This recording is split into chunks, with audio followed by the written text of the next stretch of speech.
and sit down. God, that was quick. Hello, gang. Colin here for 67's Workshop. And like the speed of lightning. Hello, everyone. Hello. I went to refill my cup and Colin was expecting me to be minutes. And I was mere seconds. Yeah, because the battery was just there. Fox and the model making guru has joined us for another Hello. Friday frolic. Folks. Frolicking in something. I know, mate. I know. So let's hit the chat and see who's in. Rainbow says almost frolic time. That's Scaly saying hope you're well. To Wayne. That's me saying hello to folks. I am going to do a 5-minute pre-roll. I must sit and do that this week. So you've got like a minute to prepare yourself. No, because obviously this goes live, done it at 5 to 11, and everyone's worried where we are. So yeah. That's Wendy saying Festa hugs. Hey, Wendy. Saying hello to Wayne Wald. Wayne Wald, hello. That's me dishing out the Wendy hugs. Jeff Singh, Candygram for Mongo, saying hello to everyone and big boomer hugs all round. How have you been getting on with the old concentratory fires? I haven't tried them yet. I haven't had a chance yet. Yeah, I've been a nice bit of kit, mate. Bombed out. I know. I've got to sit down and try them and film them. I don't want to discuss them too much for obvious reasons. But obvious reasons, absolutely. Yes. Yeah, look forward to seeing that, mate. Yes. Scaly saying hello to Jeff. Hey, Jeff. Panzer saying evening, Panzer, mate. Hope you're doing all right. Big dad hugs, by the way. The hugs. Didn't do dad hugs. Candy says, I can't think of a better way to start my weekend other than being right here. Oh, cheers, mate. That means a lot. That's very nice. I mean, for us, it's just a nice way of rounding off our week, isn't it? Because we just sit and have a chit-chat and probably get some modelling done, but not too Panzer says Fox hugs. Yeah, thank you very much. He's saying to Candy there, Panzer, normally I'd be at work this time, but I'm on administrative leave for 2 days. Good evening. Oh, yeah. Wait, does that mean he did something wrong and he got a good old-fashioned Jack Meadows bollocking for something? Yeah. Was it a meeting without coffee, or is it a case of you just said, got things I need to do? Yeah. Or did you say something to a high-level employee that you shouldn't have said? Yeah, that's normally what I would do. Yeah. Kevin's in saying evening all, hugs all round. Hello, mate. How you doing? Morning, evening, afternoon. When you're dishing out the hugs. I know. 2 golden demons. Two. How many? Not just one. Not 4. Two. How many for £1, Cole? 3 for £1. unless you're Kevin, in which case 2 for £1. Absolutely. I'll get you back underneath the Cheers. Panzer, hello to Johnny. Start as we meet to go on. Sergeant Bones is in. Oi, he says, I'll be lurking and listening. I used to do that, but then I got the restraining order, so. I used to get that. Can you stop hanging around this window now, mate? Only people are getting annoyed. Yeah, it wouldn't be that bad, but you don't live here, so. Yeah, sorry. Yeah. And it's also I just want to see whether I can catch the combination to the vault. Yeah. Also, we are on the 3rd floor. Yeah, I know. Yeah. So I say, hello, Pops. Hugs applied. Are you providing daycare for the children tonight? Yeah. Chris is in, saying evening all. I'll do, Chris. Hope you're all right, mate. Can you imagine somebody trying to be a position of authority over us two? What is it? I mean, going to babysit me and you for any reason, it'd be like, no. Can you imagine the shenanigans we're going to cause at Warhammer World? Oh, yeah.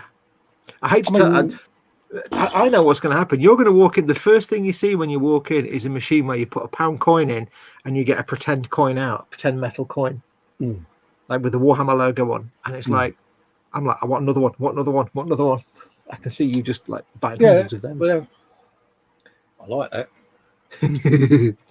I want to glue one on every kit I do, along with a bit of raggy. I'm being tested. I mean, they're texted even. Yeah. Is this the father? Behave, Mr. Law. What have I done now? See, this is the person who's going to be the person of authority and responsibility that's got to look after us two idiots. Yeah. Well, I'm being told off. I've not even done anything yet. Good God. Wow. So, yeah, poor Dad's going to age 50 years, mate, dealing with us two all day. Well, don't forget, it'll be us two and Chris and Paul. Oh, yeah. And I'd say Simon as well, but he'll be in London buying more Pikachu, so yeah, he'll forget. Mate, so if Tony Fairclough makes it. Oh, mate. Oh, dude. That would be hilarious, mate. Can you imagine, right? Oh, the thing is, I can see is, right, if we go into the bit where you're supposed to, there's a big, massive diorama, and if you find the assassin, you go and tell the guy in the shop, and he gives you a model of an assassin. Oh, right, yeah. But I can imagine we'd all be stood there, and one of us would see it, and then there'd be like a Keystone Cops run to the door to get to the shop. Mate, you won't call me Hot Wheels for nothing, mate. I'll get there before all of you lot, because I'll just run you over. Like all of us trying to get through the door at the same time. You'll all be hanging on the side of it like, won't you? Yeah. We can all don't give it to him. I saw it first. No, don't believe him. He got it first. Shut up. You're all out. Bye. Mike Man is going to be sat there going, why? Today. Why? Yes. So I say hello to Candygram. Let's go Modelling Chaos. AKA Paul Lines is in. Hello, mate. Hope you're doing all right. Everyone's saying hello to each other there. Sarah Jane is in. She says, I'm here. Thumbs up and stuffed. Burp. Where's my drinky? I even got a hug off Sarah Jane in chat a bit later because she's got a hazmat suit now. No. I know. Bless her. Sarah Jane hug. I'm privileged. I know. Don't dish them out lightly, mate. So you are now a member of a very elite club. That's all right, then. I like being elite in clubs. Yeah. I prefer United biscuits, but clubs are nice. Fox was saying hello to everyone. Sarah Jane giving hugs out there. She's saying, yeah, so you can have a hug. Oh, bless her. Everybody gets hugs. She says, I need to sleep. I've stuffed myself stupid early. Need a good burpage. Good girl. Make it count. I have to update Sarah Jane and say we did end up with KFC in the end. Oh, did ya? Yeah. Well, I was gonna do a pasty, like a proper Cornish pasty for me and Mum Fox, but then Sarah Jane got like all the KFC in the world while I was doing my stream, and I'm like, I want KFC now. Absolutely. So we have to have KFC. Paul saying we probably forgot to hit the go live. Yeah, I must sort something out because I go live at 5 to 12. Because we had a couple of times when we put it in where people thought it was the day earlier and we got our swords crossed. So I'm going to do a pre-roll that will start at maybe 10 to 12. So you'll just have a little 10-minute pre-roll.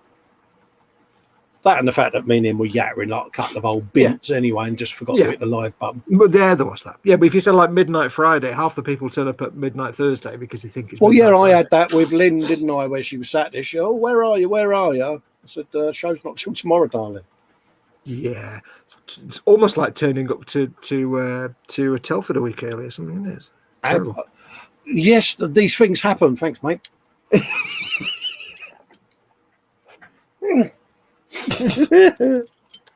Just had this sudden thought though of Warhammer World again because I can remember that despairing look that Pete had on his face when he was leant on his counter looking at us lot destroying his store and customer experience, wasn't it? Because you had Tony, you, myself, and Ted all on the counter trying to be profesh, and it was chaos, wasn't it? Well, but the difference is there. It's a small space, and we all had a broom. We all had access to the shelves at the back. So James was getting more and more paler by the minute, wasn't he? You guys were all like accosting the customers as they came in and pretending you were staff and stuff. Oh, I can get that for you. Yeah, I'll go and grab one of them. What's he want? I don't know. Just give him any kit. Give him the first kit you lay your hand on. Door up. Edward Leonard's in saying good evening, everyone. Squishy. Oh, yeah. That's the noise. Quick. That's the noise jellyfishes make, you know. It was a high-speed one. You did a rush. There's a man who's been practicing. Sean Wiles is in. He says, better behave myself as it looks like I'm the only non-mod here. Are you a supporter of mine, are you, mate? Who's this? He's a member. Yeah, you'll remember. Soon sort that out, mate. All right. Bear with me, mate. I'll open up a YouTube and I'll sort that out. I'll do that whilst we're on I'll because carry on I'll with the forget. chat. Where are we up to? Sean Who else? Wiles. Brian Windmill's in. He says, "Evening, welcome, Brian. Not been seeing you hang around with Dave Cardboard. Watch Cardboard and Windmill are police 1970s British police duo. Yeah, seem to have split up lately." Cy Reynolds says, "I'll be there, but you'll get me in a crap with the people I know at Warhammer World. I'll be banned from bringing you lot in." Yeah, pretty much. Yeah. Well, then we'll just have to make sure that you go in separately to us next time after that. We'll go through different exits or something. Absolutely. You can wear a mask. If Sean can type something in the chat, I'll just test that his spanner works because all channel members and patrons should be spanners on my channel. So I'm trying to play catch up and add folks. So if you are in here and you haven't got your spanner yet, don't be shy in reminding me. In your best porn voice, Cole, your best softly spoken porn voice, just say God. Channel spanner. Oh God! What are the good for? Channel spanner. Sounds almost Khajiit. Would you like to come and see my channel spanner, Mr. Fox? That reminds me of something, but I can't think what it is. Oh, you're really nice, aren't you? Oh dear, it sounds like Bruce Forsyth on hydrogen, on helium. Didn't he do it? Hi, hello. Good game. Did he do well? Was that? Damn it! I can't be bothered to try and win third. You might have read that. Yeah, I might have read that one. Yeah, I've got a feeling you have, haven't you? Yeah. You were busy sorting out admins at the time, mods and stuff. Wayne says I had to Google spanner to find out what you were talking about. Yeah, it's a spanner. It's a wrench, as our American colonial cousins would call it. Yeah, wrench. Yeah, you're right. It's the little blow spanner, mate. It means you're a modder.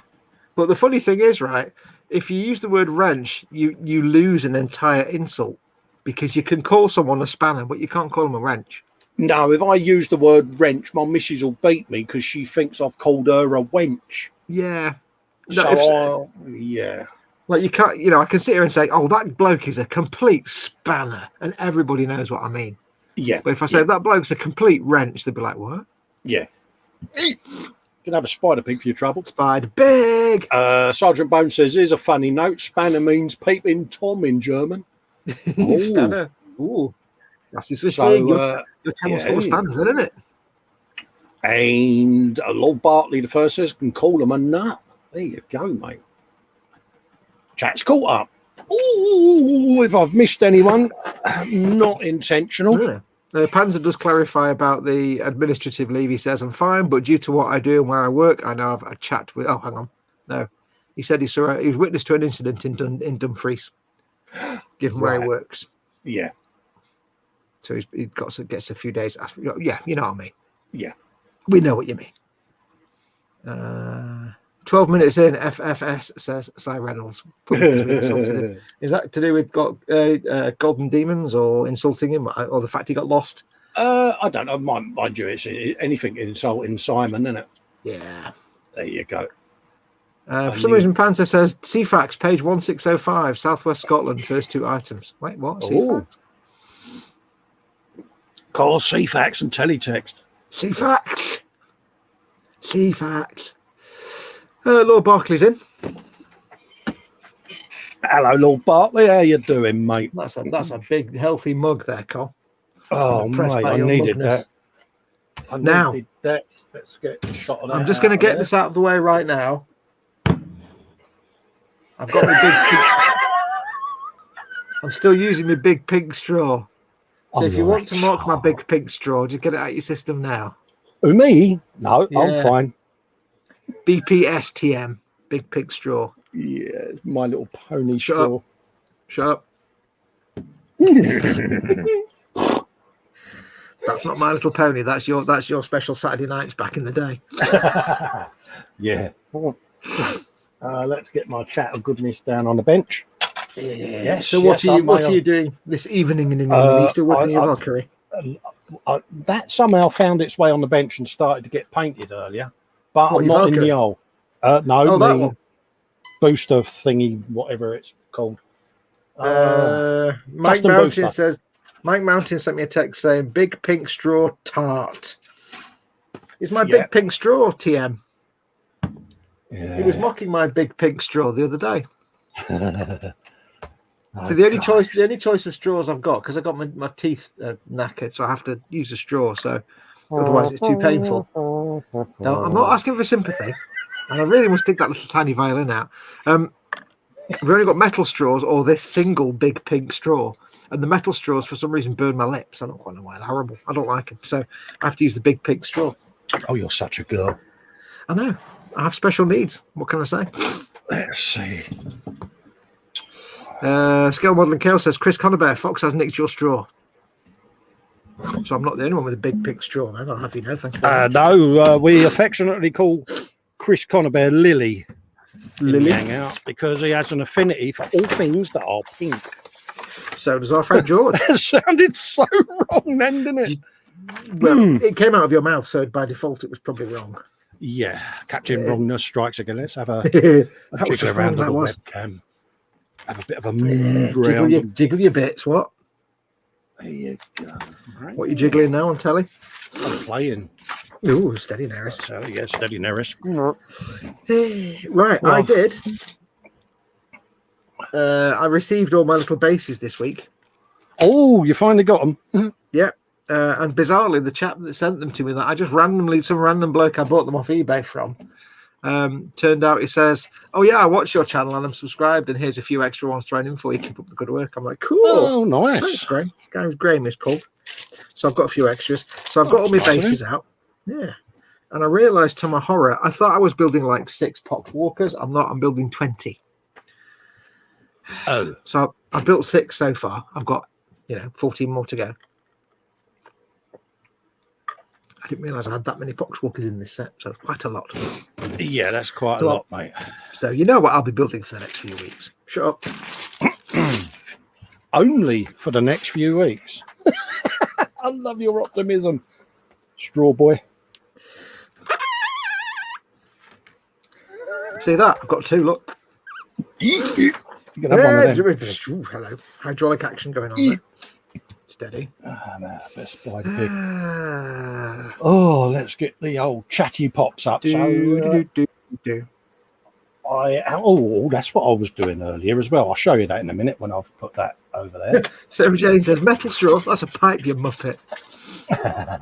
No, Mama Fox actually has. She bought a set of like metal straw. They're just straight metal tubes. I don't know why, but I tried one once and it burnt my lips for some reason. They got like an iridescent coating for some stupid. See, I'd be thinking of how I could apply that to a model kit.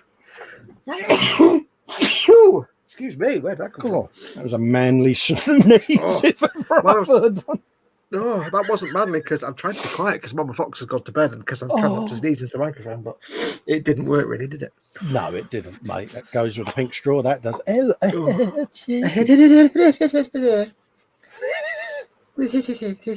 You're just lucky that I can't get near the microphone, you monster. Moist. Shut up. I can't get near the microphone, but the camera would be knocked out of the way and everything would go wrong, so shut up. Now I've got the sniffles. Everything's going wrong. It's all Cy Reynolds' fault for destroying my mouth. Oh, right. He made me put his balls in my mouth and they hurt my teeth. If you give us your PayPal side, we'll all have a whip round and donate money, mate, because you broke Fox's teeth. You're minted, mate. He made me put his balls in my mouth and then my teeth got hurt.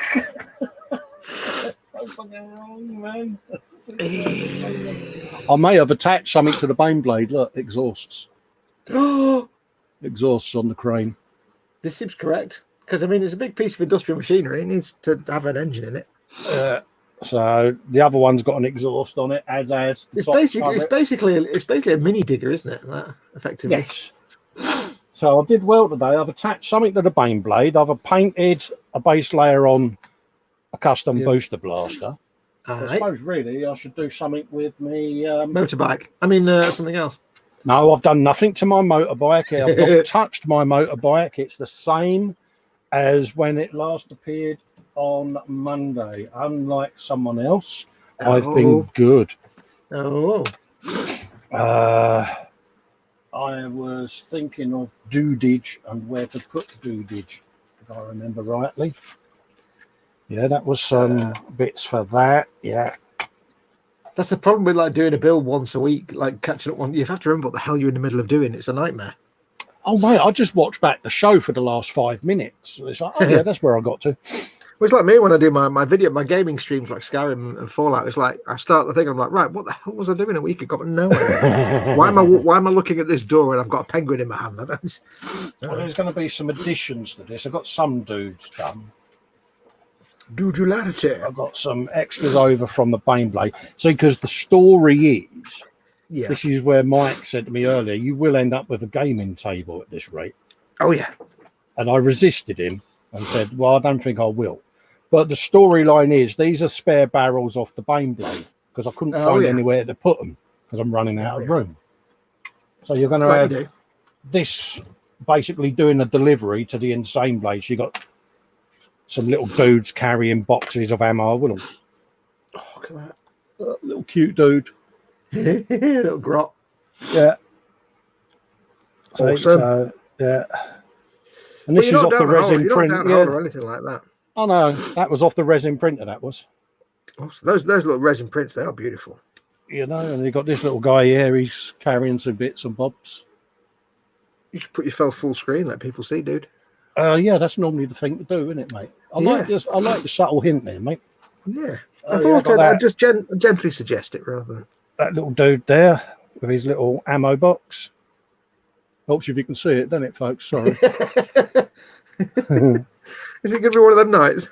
Yeah. There you go. Look, see? And they come off me resin printer, they have. You've really got that printer pinned down, haven't you? Oh yeah, I'll get it in. I've dialed it in quite nicely, mate. What else have I printed? I've got the sniffles now. The ammo came out of the kit. Oh yeah, we've got some. These dudes are all for the Baneblade, but I've got one that's going to hang from the bottom of the crow's nest. Yes, someone was saying you needed a figure hanging from I can't remember what it was, something on the Bane. Because the grots need to have a certain level of ineptitude and uselessness. So for the Baneblade, you've got the welding guy. Of course, there's always a welder. So with his little gas torch welding mask. Yeah, little welding grot. That's for the rope bridge.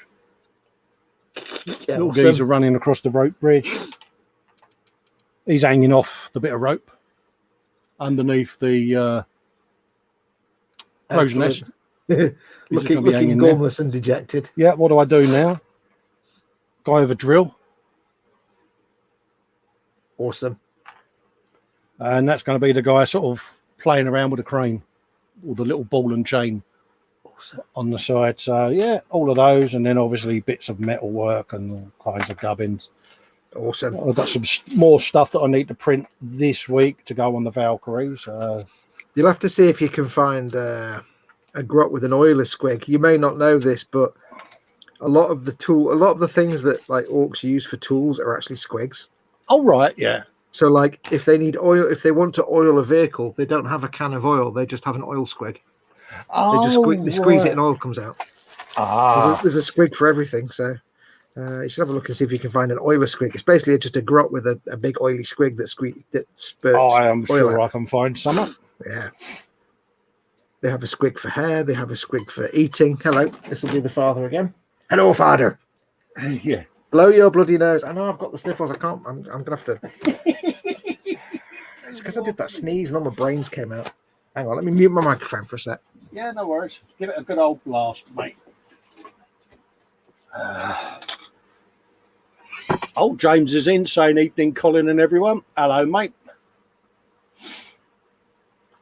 He says it needs an angry orc waving a ginormous sword. That could be a good one.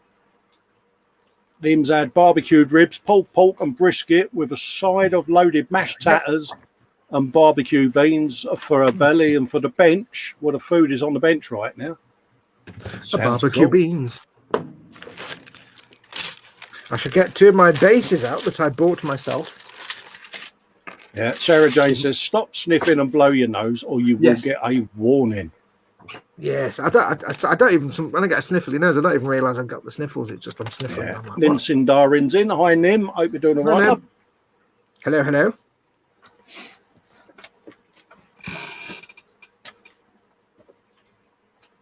Oh, yes. Well, I can't say I've done that much this week. My big plan was to start painting Mortarion. Oh, right, yeah. And then that went to pot because I had to film some other stuff that happened and turned up. So Yeah. I've not got any painting done this week at all. No, after all I started testing my OBS for the figure painting, so I've done a bit of that and had a play with that, and the recording and everything was funky dory. Excellent. So I can now steam ahead with that. Do you know all the things now? Yeah, that'll be the booster blaster started. That'll be the test mule for it. And then once that's up on the channel, it'll then be Baneblade. Trouser tent. Yeah, so look out for those, folks. I'm going to edit the first episode probably midweek because I've finally found my static grass. So I want to spend Tuesday doing the last little wrap up on the ball tank so that I can get that up for E-models, and then that's that ever series built. And then I can churn out the CBR motorcycle then. I'm sure there's a joke in there to be had about trying to find something that's static and therefore can't move. Absolutely. I'll put it somewhere safe. And it was that safe that I pretty much have had to empty the entire man cave to find it. I'm like, why on earth did I put it up there? And where was it? Was it in a dumb place? They're always in the dumbest place when you can't find something. Yeah, it was actually up on top of where the Black Pearl model is in a box. Yep. Okay, that seems to make sense. Why up there when not in the drawer of goodness where all my other diorama stuff lives? I don't know. Yeah. I spent about an hour the day trying to find my little bottle of oil. From my part works, from my screws, and it's like, where the hell? Where's my oil? And in the end, it was in the front bedroom on a shelf. Dude, I must admit, when I tuned in and watched that and saw you sat there with your white gloves on and bloody oil for the screws, I'm not doing the white gloves anymore. That's gone away now. Yeah, I'm like, here's a man who's taking it a bit far. Well, the thing with the gloves, because I know what I'm like. I know how ham-fisted I am. I am the king of inept. If you give me an unscratchable diamond, I will scratch it. Oh, you could cut yourself on a safety knife. Yeah. If you give me something that can't do something, it will do something by the time I've had it for about half an hour. It's not supposed to. It's just funny, though. It was like, is this pot black or is this someone doing the part work? The funny thing is, I'm pretty sure it was Chris that got his first, and then that gave me the idea to get some for me. I'm not sure. But both very sad. Well, the thing is with that Dodge Charger, there's no way it's got any protection on the paint. No. So it guarantees if you manhandle it, you'll scratch it. And there's nothing worse on a black car than a dirty great scratch in the gloss black. It's just So I've got my little towel of happiness that that it sits on when I'm working on it. Do you want me to send you Raggy so you can put it on that? That might impart other things to the paint, which may not want to be there. Don't you go dissing Raggy? Raggy's got a fan club and a following now. Raggy would impart a certain patina, let's say. Someone the other day on the show said about cutting Raggy up into tiny little bits and inserting a piece of Raggy into every build that I do from now on. Yeah, it was me. Was it? Yeah. There you go. Fox said this the other day, folks. Yeah, no, it's like little tiny bits, right? But then when you make a model, just get some like heavy duty tape, stick it down with a bit of sellotape, and then get some heavy duty gaffer tape at either end so it can't come out. Yeah. And then instead of signing your models, just have a little bit of Raggy in there. Yeah, Raggy will live on. Well, yeah, because it's probably alive. So if those models in about 20 years, there'll be organisms in there that you didn't know. Oh, you can just imagine it, can't you? Something's alive in there. Yep. Something is alive. But it'd just be your thing then, wouldn't it, you see? Absolutely. And then what you can do is if you start flogging your models off, then little Raggy will get all over the world. Yeah. A lot of people have a little bit of Raggy in Something their house. I have never done is sold a model. Yeah. I've given them away. Yeah, you need to stop doing that.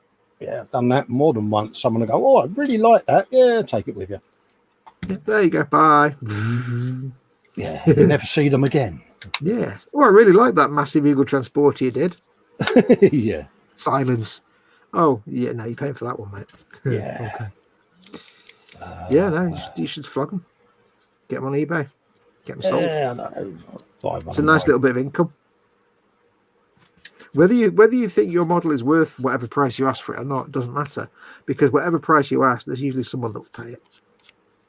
It would just seem strange, to be honest with you. But, I mean, it makes perfect sense. Because at the end of the day, you filmed it, you've built it, you've looked at it, and yeah, it's pretty much just going to sit there getting dusty then, isn't it? Yeah, to quote the comedy series, booked it, packed it, and off. Yeah. But yeah. I mean, I've said it before. Once I've built something and it goes in the cabinet, I'd forget it even exists. Yeah. I very rarely go over to the cabinet and look at things. I'm like, whatever. I don't. Once I've built it, I don't really care. It's you know, I'd love to still have that Eagle Transporter. Don't get me wrong. Yeah. That I would love to have kept. But other bills, it's like, yeah, don't really. I have no problem selling them. It's just I just see them as, you know, it's money sat on the shelf there doing nothing. Yeah, it is strange, you know. I mean, I've got the death race done. That's going to be shipped shortly, and I've got another figure that I'm doing at the moment, just finishing that off. But yeah, I've got no problem parting with them, but they're commissions, you know. But Commissions are different. You know, it's a totally different ball game. But I don't know whether I could sell the bus or the cat or things like that. I don't know, because they are too unique, aren't they? Well, there's certain ones you might not want to part with, but at the end of the day, I mean, I just look at most of mine. It's just like that's potential income just sat on the shelf. Yeah, it can stay on my shelf and get ignored and gather dust, or someone can get some enjoyment out of it. Well, more importantly, I can get some money out of it. Yes, from my point of view, I've gone from the point of, you know, back in the day when I first started out, I'd be like, oh, I don't want to get rid of that one. I don't want to get rid of that one. I love that one. That one's my favorite. I'm dead proud of that. Now it's like, finished it, sell it, booked it, packed it, sold it. There you go. Yeah, I've kind of changed over the years. It's something worth thinking about, I must admit. But yeah, it's an option. At the end of the day, it's a way to make some money. It's an income in these difficult times. You know, I think I will actually. Yeah. What's that? I was wondering whether I'd be able to get in there to paint if I attach that half on there, and I think I will. I've got long enough brushes. Oh! Go on, tell me. You've got news, haven't you? I have. It's news that I'd forgot to tell you about the hole that I have not fallen down. This hole that's not a hole at all. Yeah, this hole that I've not fallen down may have been visited yesterday when I made the purchase that I'd forgotten about. Oh yeah. So when we met up tonight and you started by saying I've not bought anything this week, and then said apart from some paints and they're in the basket, but I neglected to mention a set of 4 broken toed brushes. Oh, what? Which ones? Mark III, is it? Oh yeah, they're mine then. Very nice, very nice brushes. You have to look after them though because they're lovely. Oh mate, they're going to be sat there on their own little shelf. Oh yeah, you're gonna have to pamper them every time you use them. You just give them a good old clean, and they're really nice. Absolutely. It sounds really stupid, but I've actually found my tiny detail painting has got much better just by using those brushes. I kept looking at them, and I thought, this is now the 4th time I've been back to this place to look at this set, and I saw them in Mortal Words. Sorry? Were they actually in a shop of buying? No, I don't go out anywhere, mate. I got them online. I went to the Broken Toad website, looked at their suppliers, went through them all, and got them. I was going to say, because I didn't think they'd be sold in actual shops. No, mate. That's the last time when can I get out to go to a physical shop? Well, that's why I was a little confused. But yes, I may have made a purchase. Good lad. And I was pretty proud of myself, I must admit. Yeah, I thought it should be. They're really nice brushes. They're really, really nice brushes. I'm loving using them. Both you and Si have said about them, and Yep. I messaged Si during the week, and is this them? Is this them? And yeah, Absolutely. I've one piece of advice I would give though is try not to use them for metallics or shades if you can avoid it. Yeah. Just because they'd shorten the life of your brush, metallics and shades. So Yeah. use it for good paints. Use your Citadel brushes and other stuff for your metallics and your shades if you can. Yeah. If you can. You can't always, but I get very protective of my life. It's like if I've got to do a little bit of a metallic, I'm like, nope, not using those. No. Crappy Games Workshop brush will do for that. Well, this is it. You know, I'm going through my brushes now and divvying them up. So some will be for this, some will be for the Warhammer, and yeah. And then I kept going back and looking at them, and then it had that immortal phrase, only one set left in stock. I'm like, they're mine. No one else is having them. It's all mine. Everything is mine. The whole world is mine. Yeah. Yep. So yeah, that's what I did. So I might have made an inadvertent purchase. So, yeah. I don't think that's inadvertent. I think that's very well thought out and considered. I think you've done a good thing. Yeah. You're doing God's work, sir. I did a bit of research. No, that's not right. I know. It's scary. The blokes were just supposed to walk into a shop and go, that one. Want that one? So I says, if you fudge them brushes up, I'm going to do you a slap. Absolutely, mate. It's just like to say, you know, I've got to educate myself what I can and can't use them on. Yeah, and stick to it. You can use them on anything. Just don't treat them like a. I can't think what to say at the end of that sentence. They're not a workhorse brush. They are a. Yeah, I mean, I might even just use them for figures, you know, for the little, you know, detail stuff. Yeah, we can use them for anything, but yeah, you're not gonna like base a model's base color with them. You'd use them for your glazes and your details and things. For the finessing work. Yeah, I mean, a lot of people rag on the Citadel brushes, but I do find them really useful for the sort of the grunt work, and especially when they're especially when they're a bit older and knackered, because the little base brushes are great for like dry brushing. Yeah. So I'll use my Citadel brushes for the grunt work. Sean Wiles with his new spanner says, how do Broken Toad brushes compare to Winsor & Newton Series 7? Better. There you go. For one very specific reason. Spelled different. Dad! Welcome, mate. I waved you when you came in. Hey, Dad. Mate, all right. You won't see it, but the reason that I love the Broken Toe so much is they have more of a reservoir. I'll put your full screen, Goose. I wouldn't bother, mate. It's too small to see, but they're like, for example, their 3.0 brush. If you get the Winsor & Newton Series 7 0, triple or double or 000, they're really fine detail, but they don't hold much paint. Yeah. The Broken Toe ones have got a really fine point, but a big fat bulb behind them of brush filaments where they can hold a lot of paint. So it's the reservoir that makes them. You're not having to reload the brush every 5 seconds. They're really nice.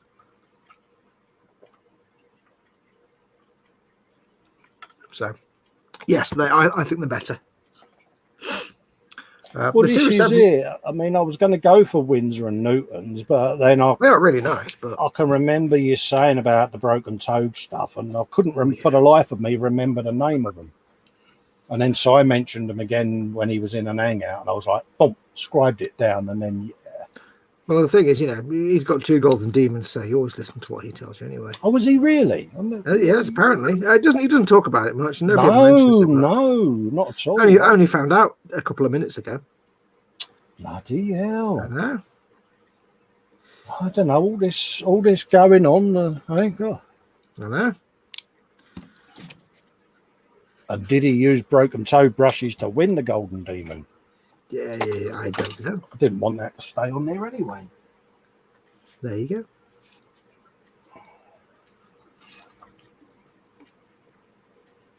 You will go back on. Who puts a nub on a concave section right above the ear? A non-model builder. Yeah, it's like now I've got to get rid of this nub on a bit that's concave without removing the entire magic. It's a pox walk. It doesn't matter if I take the air off. It doesn't actually matter. But you know, hey, ow, stabity almost. God damn it. Almost, not quite. Mustn't laugh when Fox gets stabby. No. Everybody else does that for you. You don't need to. So I says, I don't bloody talk about them. You do. The first I've heard, mate. It's a bit like a Mama Fox hug. The first I've heard recently was that Dad's had one of them. Oh, yeah? Who knew? Before she went to bed, Mama Fox says, tell Colin I'm giving him a hug. Oh, thanks, Mama Fox. But in words, not in actual hug, because, you know, he's in London and we're not. So yeah, but... Did I hear a hump from the voice from the gods there for a second? Yeah. The bottom lip's out. The bottom lip's out. No, you did not. Well, to be fair to Mama Fox, she didn't know that Dad was anywhere because this was like before we went live. So she only knows about Colin because you know she doesn't pay attention to what I do. Oh. She's too busy watching Wycliffe and Morse and all that nonsense that she watches. All that malarkey. Mm-hmm. Oh, Wycliffe, I haven't seen that for years.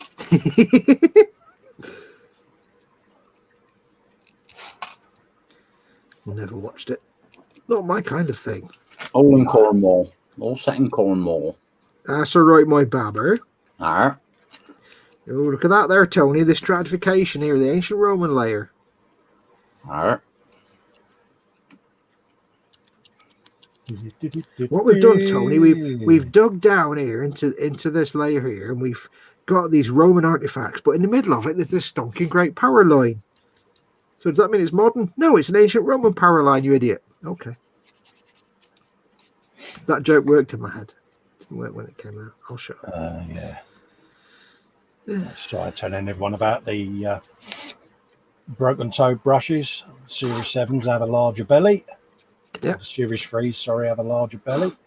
Yeah. He's also saying if you're buying Series 7s these days, WNs, the generally quite shocking quality control seems to have gone down a little bit. I have heard that a lot because the Series 7s I got are a few years old and they were gifted to me.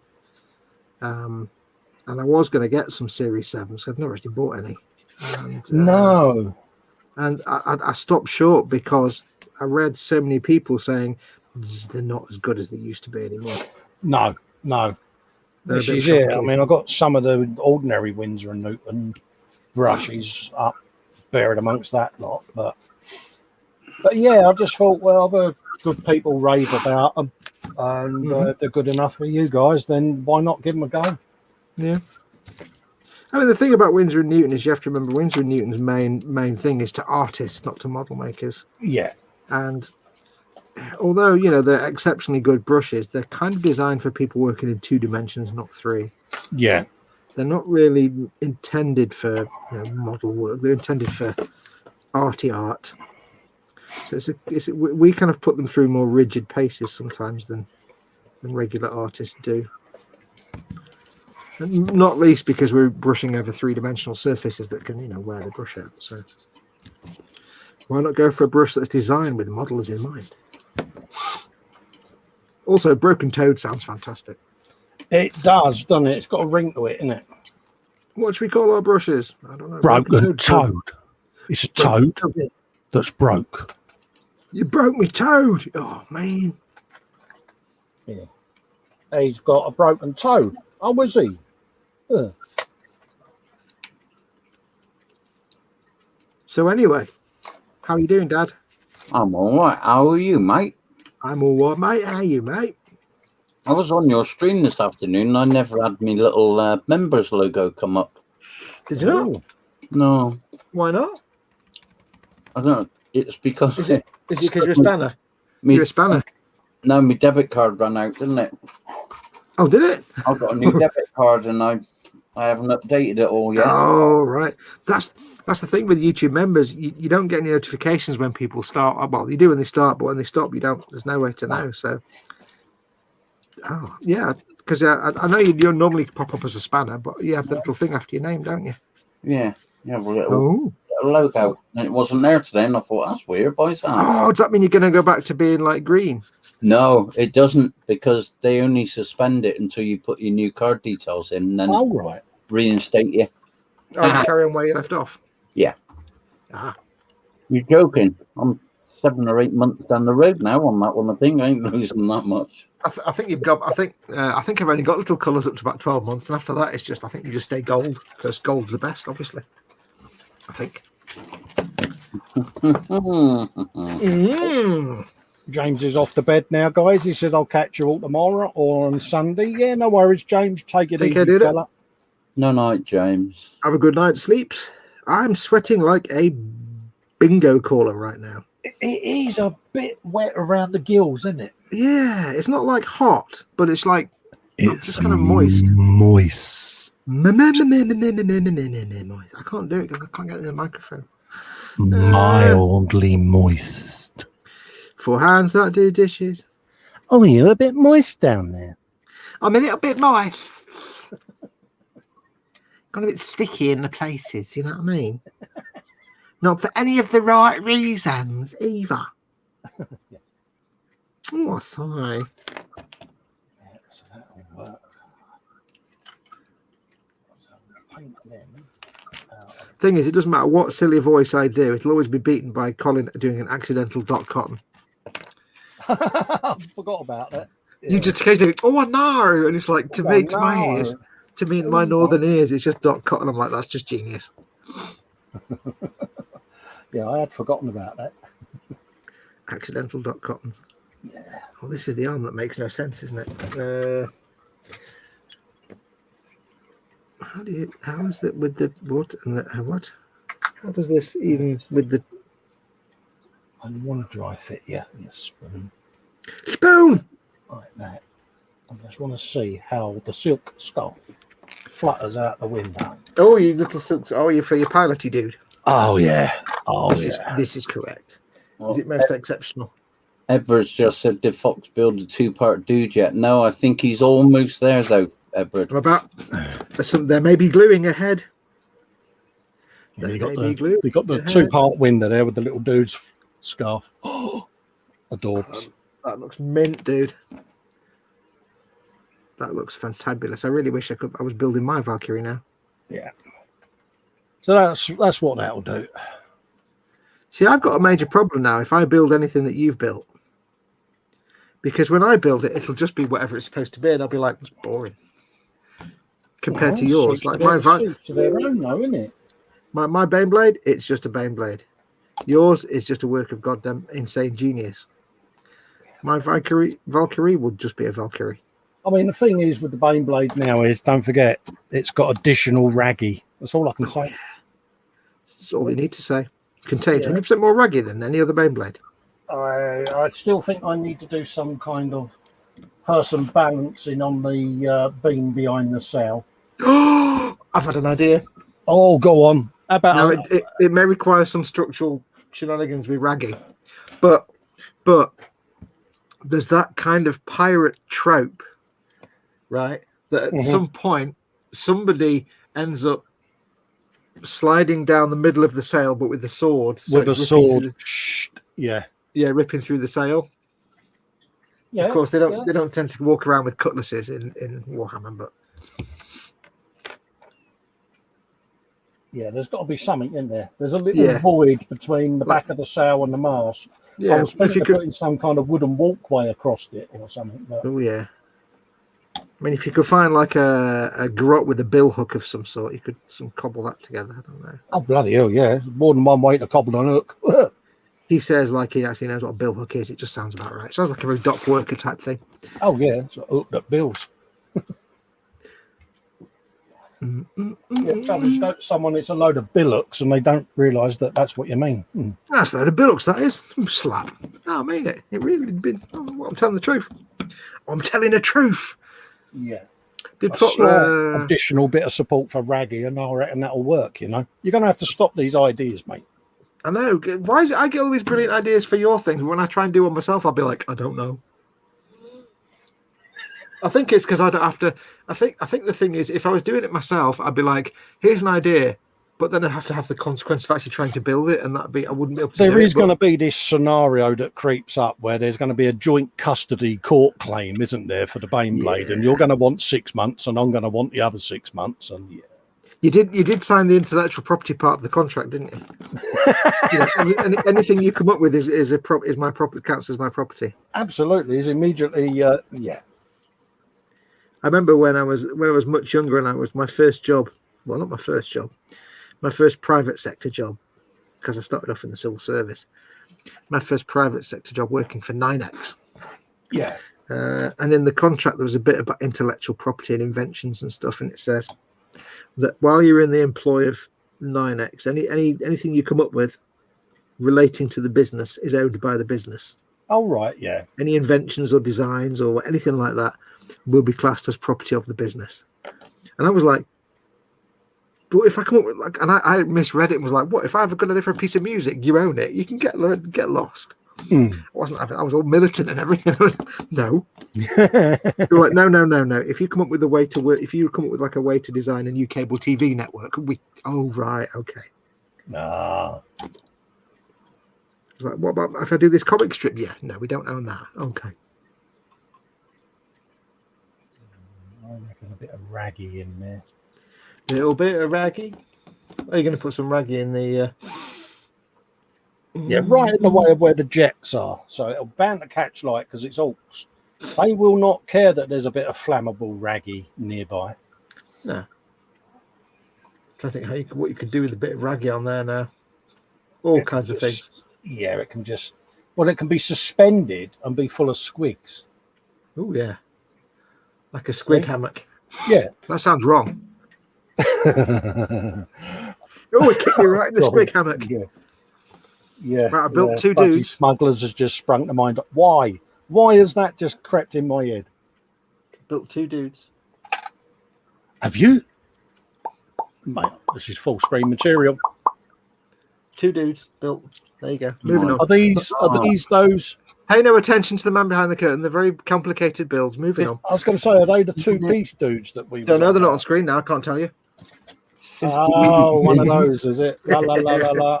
I can't tell you. They're very you can see if you look at them, they're very complicated. If you look at them carefully and closely, you can see they're very detailed. See all the detailed parts there.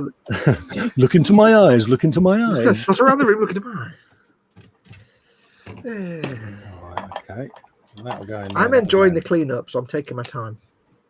There's dudes to go inside. Yeah. So I get that. D4 and D5.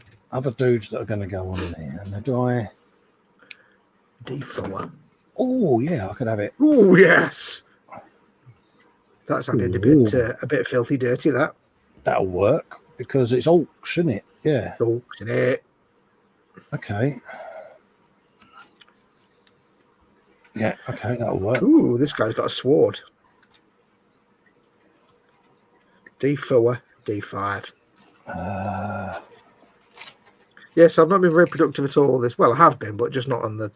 I've not been massively productive. I've kind of been trying to tie up all the little bits of kits that I've got on the go because I'm kind of surrounded by part builds at the moment, and it's even I'm getting confused.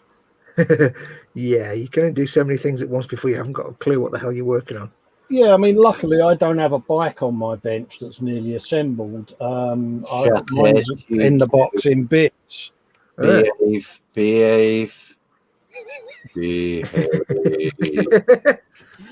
Adjudicator. No, that'll be good. Luxembourg, nil point. Oh, that's what I was going to do. Do the barrels. You're going to roll the barrels out. What was that? I've got a little cutty thing to do, haven't I? You mean what, for the end of the barrels? Yeah. Oh, you got a little circle cut. I came to the conclusion that the circle cutter I bought that everybody on the review said is the best circle cutter ever is garbage. Yeah, they're not great, are they? No, it just doesn't actually cut or really allow you to draw a circle in any way, shape or form, to be perfectly honest. So what you're saying is it's a bit gash. I'm saying my circle cutter is, in all intents and purposes, a cutter, but not a circle cutter. Ah. No, it was a bit rubbish. On the other hand, of course, my little calipers measuring thing that I got at the same time is fantastic. I used it just the other day to measure some things. And were they measured correctly? Yeah, by the time I finished what I was doing, I knew the dimensions of the things. Oh, you're good. And I realized that I was measuring Citadel bases, and I realized that they're not actually the size they're supposed to be. Like a 40mm base is actually 38 point something. Yeah. A 50mm base is like 47. They're not actually accurate. But I didn't care because I was measuring like a god. And that was all I cared about. I was, for the first time in my life, I was able to measure things confidently and with style. I probably still measured them incorrectly, but it doesn't matter. I felt no wrong with measuring them correctly, mate. It's what we do. Well, yeah, you can say that, but then that's why Mars probes tend to crash into Mars. You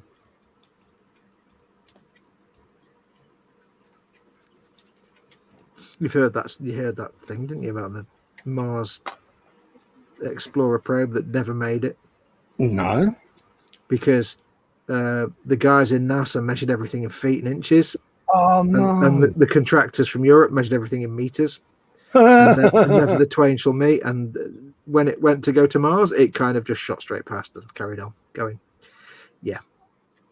They messed up the measurements.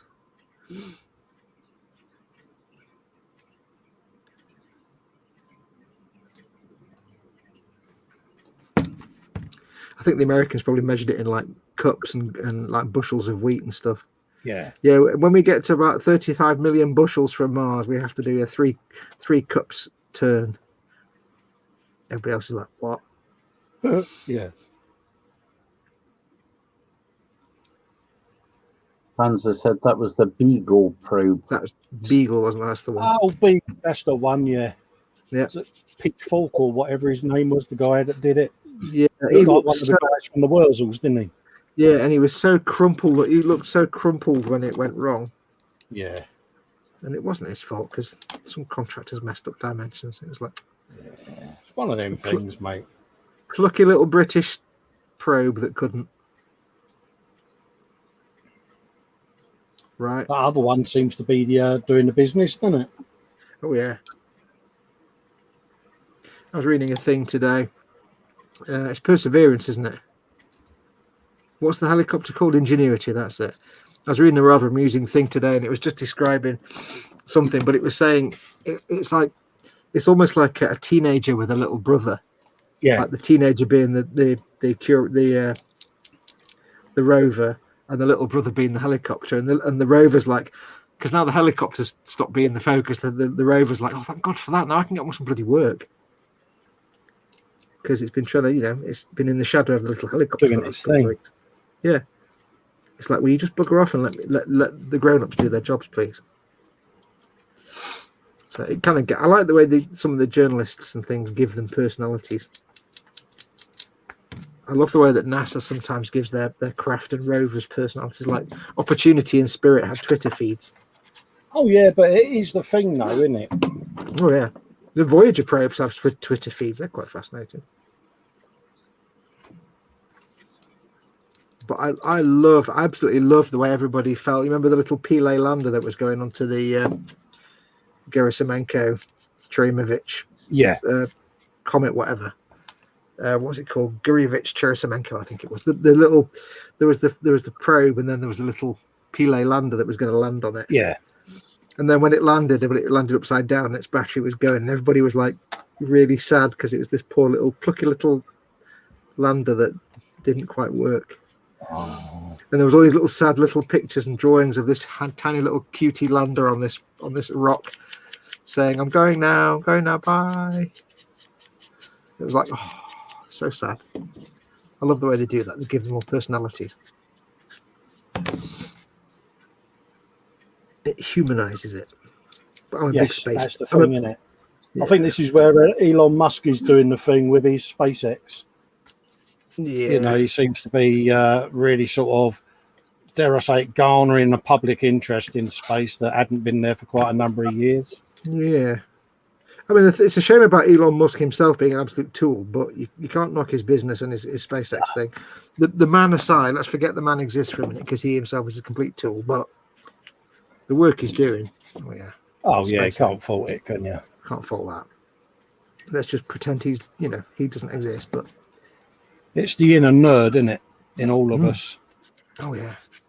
I mean, it's just the fact that, for years we've had NASA with their clunky outfits, and it's like, here comes SpaceX, and now we've got a lander where they wear like a cool suit, and it's all touch screens. It's like, oh god, private industry is so cool. Yeah, they are shit, them cutters, aren't they? Yeah. What was that? I said they aren't great. They are a bit shit, aren't they? These little look at cutters. The okay on thicker stuff. Yeah. Let's have a look at you when you're not trying to cut. Because on thicker stuff, you just scrape it and then you can snap it off. Yeah, I don't want the thicker stuff. There you go. Oh no, you've not got the same one as me. Similar. There you go. It's got one. But yeah, not the greatest gadget. I was trying to get it to go. I couldn't get it to turn around, and I was like, "You trying to turn the card?" Then I was trying to turn the cutter. Yeah. Nah. Yeah, I would get one of the display ones, but I'm not paying 50 odd quid for a. Yeah. No. Sorry, but you're not paying that kind of money for something that you're just going to make Bane Blade barrel covers off with. Although you may make more Bane Blades in the future. So. Oh yeah, I can just imagine it now. Can you build me one of those, mate? No, I've done 10. Yeah. Here's some money. I shall build 5 for you. Yeah. Or I'll pay you to build one. You've got at least one. You've got at least one more in your future. One more insane blade. I'll be paying you to make one. I'll be saving my pennies. Oh, bless you. It's the insanity. It's the insanity and just the prospect of painting it is like, whoa. Oh yeah. Plus the insanity. That is the thing I'm looking forward to, is the painting. Yeah, I'm apprehensive, but it'll be the best 4 years of your life. Wait, what? Yeah. God, you'll be gutted if I paint that in a month, wouldn't you? You'll be gutted if you paint it in a month, because that'll be a travesty. Something that big. I'd drag that out for months. I would be like, today I'm going to do paint chipping on one bulkhead. Yeah. I mean, it'd take me weeks just to paint the figures. Yeah. I need to blow my nose again. So before I get told off, I'm going to turn the microphone off. Hang on. The sections that come off have got little dudes on them and that. So, yeah. Can't turn my microphone off. Hang on. God damn it, microphone. Yeah, it's the big red button that says mute. Do you have trouble switching off your little blue snowball, Dad? No, I don't have any trouble switching my blue snowball off, Colin. Pardon, say that again, Dad. Couldn't quite make it out. No, I didn't think you could. Is that how it starts? Oh, dear. We love you, really, Dad. You know it. And when you think all he's got to do is go to the mute button on the screen and you can just turn it off that way. Yeah, but that involves turning around. Ah, right, yeah. That involves a lateral twist. I can't be bothered doing that. We've got a perfect circle. Who'd have thought it? Edward Leonard tells me that my seam removal tool must be broken because I'm taking way too long to remove a seam. Ask Cy Reynolds. Taking a long time to clean up models. He understands. He understands perfectly what I'm doing. You have to remember, I was gifted all these little dudes by Cy Reynolds, so I'm cleaning them to like museum quality. Ow, little stabbity bastard! Ow! Oh, he just stabbed me with the end of his sword. And it's really pointy. Ow! Oh, lamekins. I'm trying to get this nub off, and I'm like, oh. Do you know what you want to do? Have a sip of drinky with Strawsy Warsy. You'll be fine. Yeah, use pinky straw. Are you mocking my big pink straw? Am I going to have to tell Mama Fox again that you're mocking my big pink straw and I'll get no sympathy at all? That was the thing. She gave you zero sympathy. She was totally not on my side. I said, Mom, they're mocking Big Pink Straw. And she just looked at me and was like, and thanks. No support for that at all. Cowbag. I know my place. Just you wait till she needs a headphone sorting out because they're not working, or her Xbox crashes and she needs it to be fixed. Yeah, or you'll be going, no. Her iPad hangs and she has to reboot it and doesn't know how to do it. Has to get me to do it. Just you wait. I'll be there ready. So you're not bitter in any way, then? No. But I might really want a Guinness right now.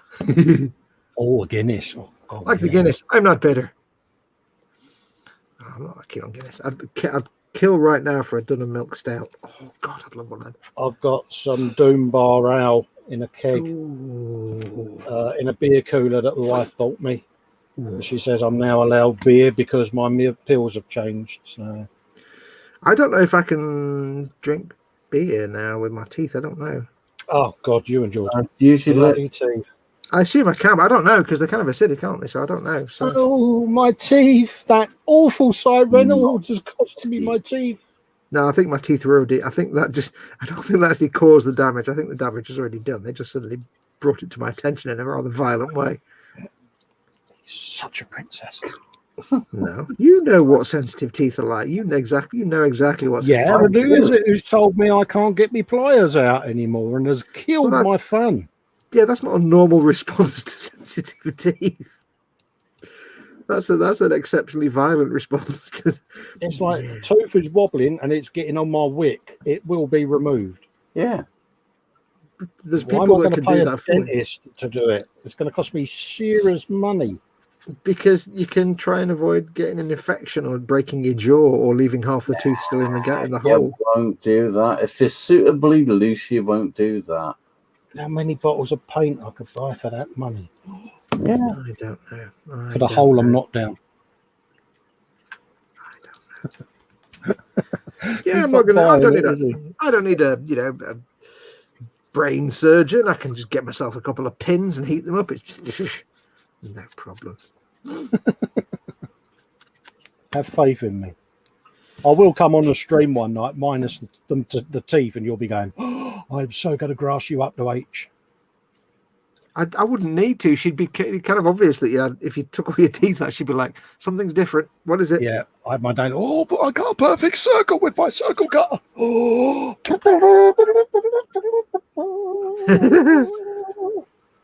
Did that make you happy? Did it? Best £4.50 I've spent.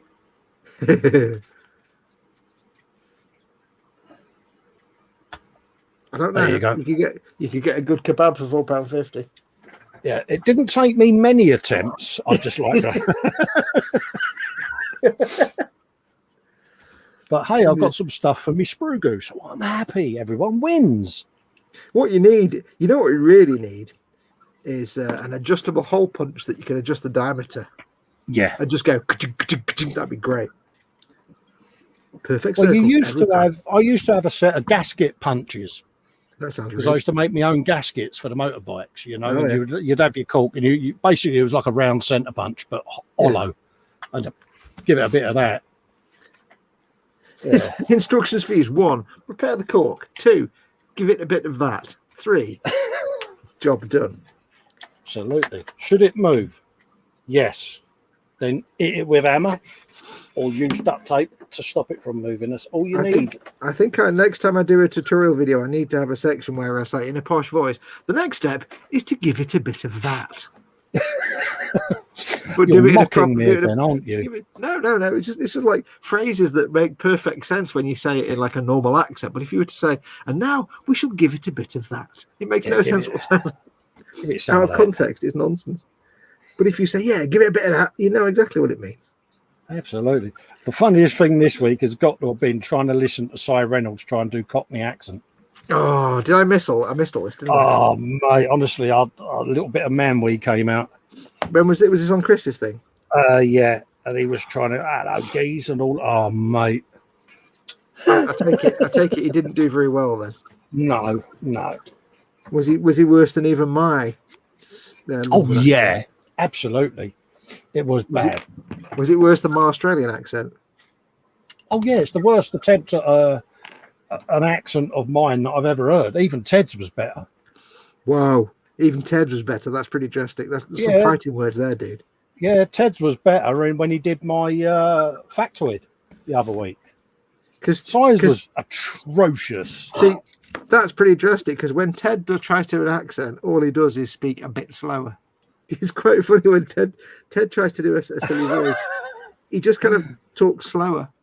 Size says, In his normal it voice. wasn't Cockney anyway. It was your YouTube voice. I'm going to give it a bit of that. Yeah. Welcome to Festa 67's workshop. Yeah. He says Today we're making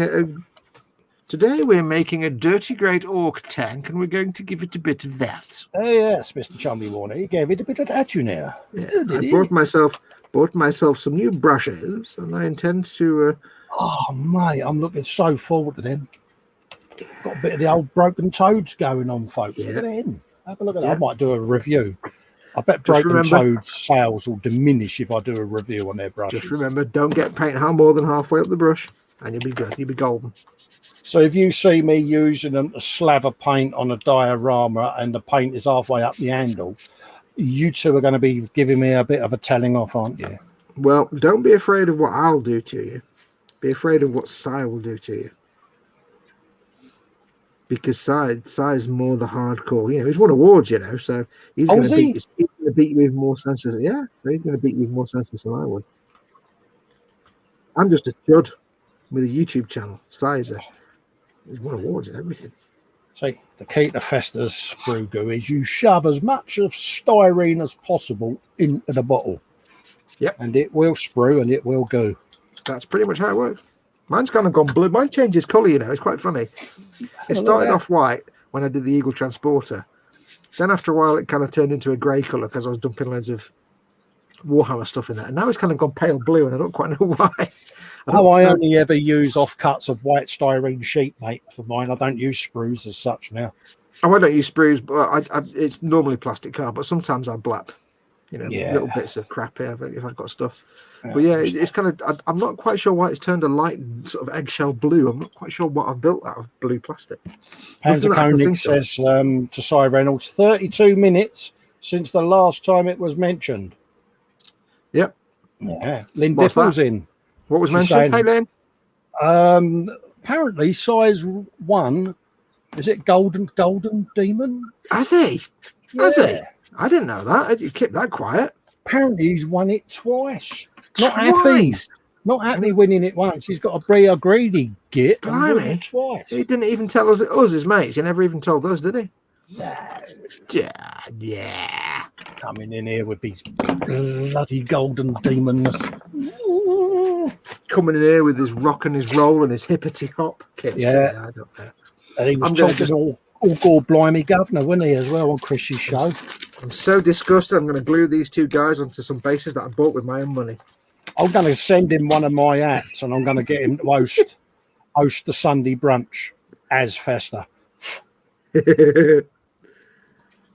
Only joking, Si. Only joking. Yeah, we're only joking. He's like, no. Wait, does he sound like a horse? No. No. No. Hello and welcome to Fox and Festa Build Some Things. Yes. Today we're going to be giving it beans and some We're of going that. to be giving it a bit of that. Yes, we should do a stream one day and just do silly puss voices all the way through. I think we could do it.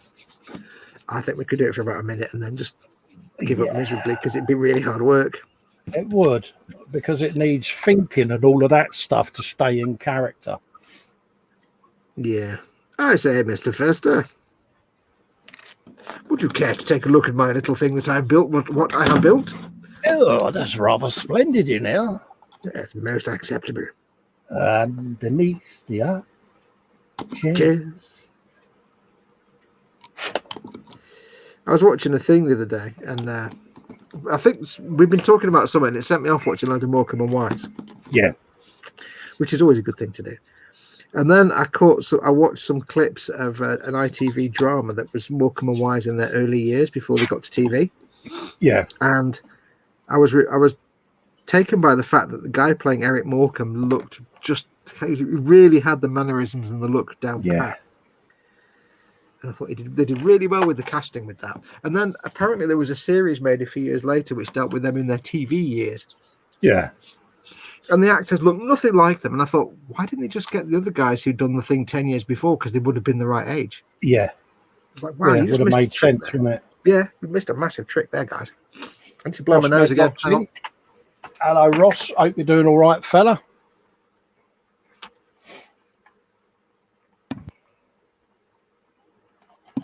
God, I'll tell you what, my nose, it's just constant Festa fluids at the minute. It's not right. Oh, is it? Oh. Yeah. It's like through the dam or something. I don't know what that means. Oh, so you got sensitive teeth, you've got sore nosekins. Oh, my nose isn't sore. It's because the lights are on and warm. Oh, bled. You're falling apart, man. Sniffly nose, sniffly nose, a sniffly nose. Sniffly nose. Boom, boom, boom.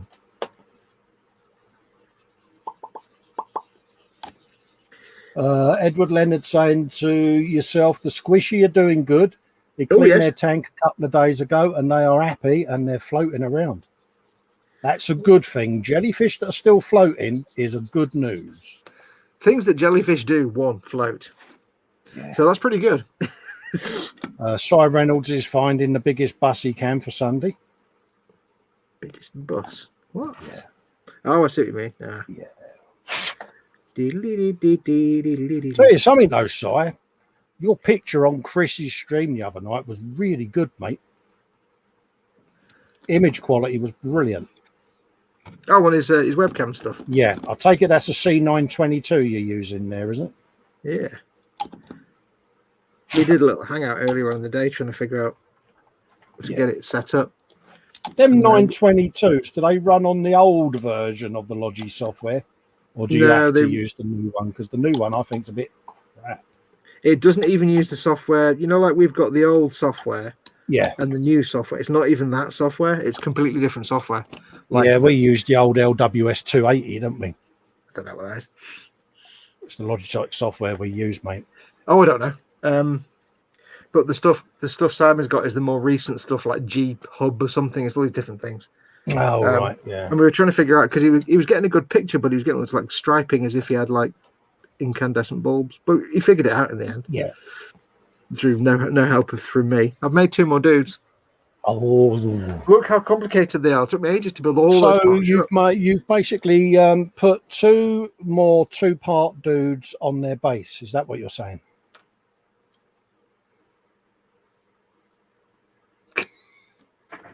Mocularity. You know what you need to do? You need to have a drink, mate, through your straw as a reward for your effort. Don't you diss the big pink straw. Come on, look at it. Pink straw. The problem is, of course, because I have to get the straw past my teeth. I can't taste it. It goes straight past all my taste buds, so I don't taste anything now. Are you going to go to the dentist and get them to check your teeth? I don't have a dentist because I can't afford a dentist. Neither can I. Nope. I've got a nice set of pliers.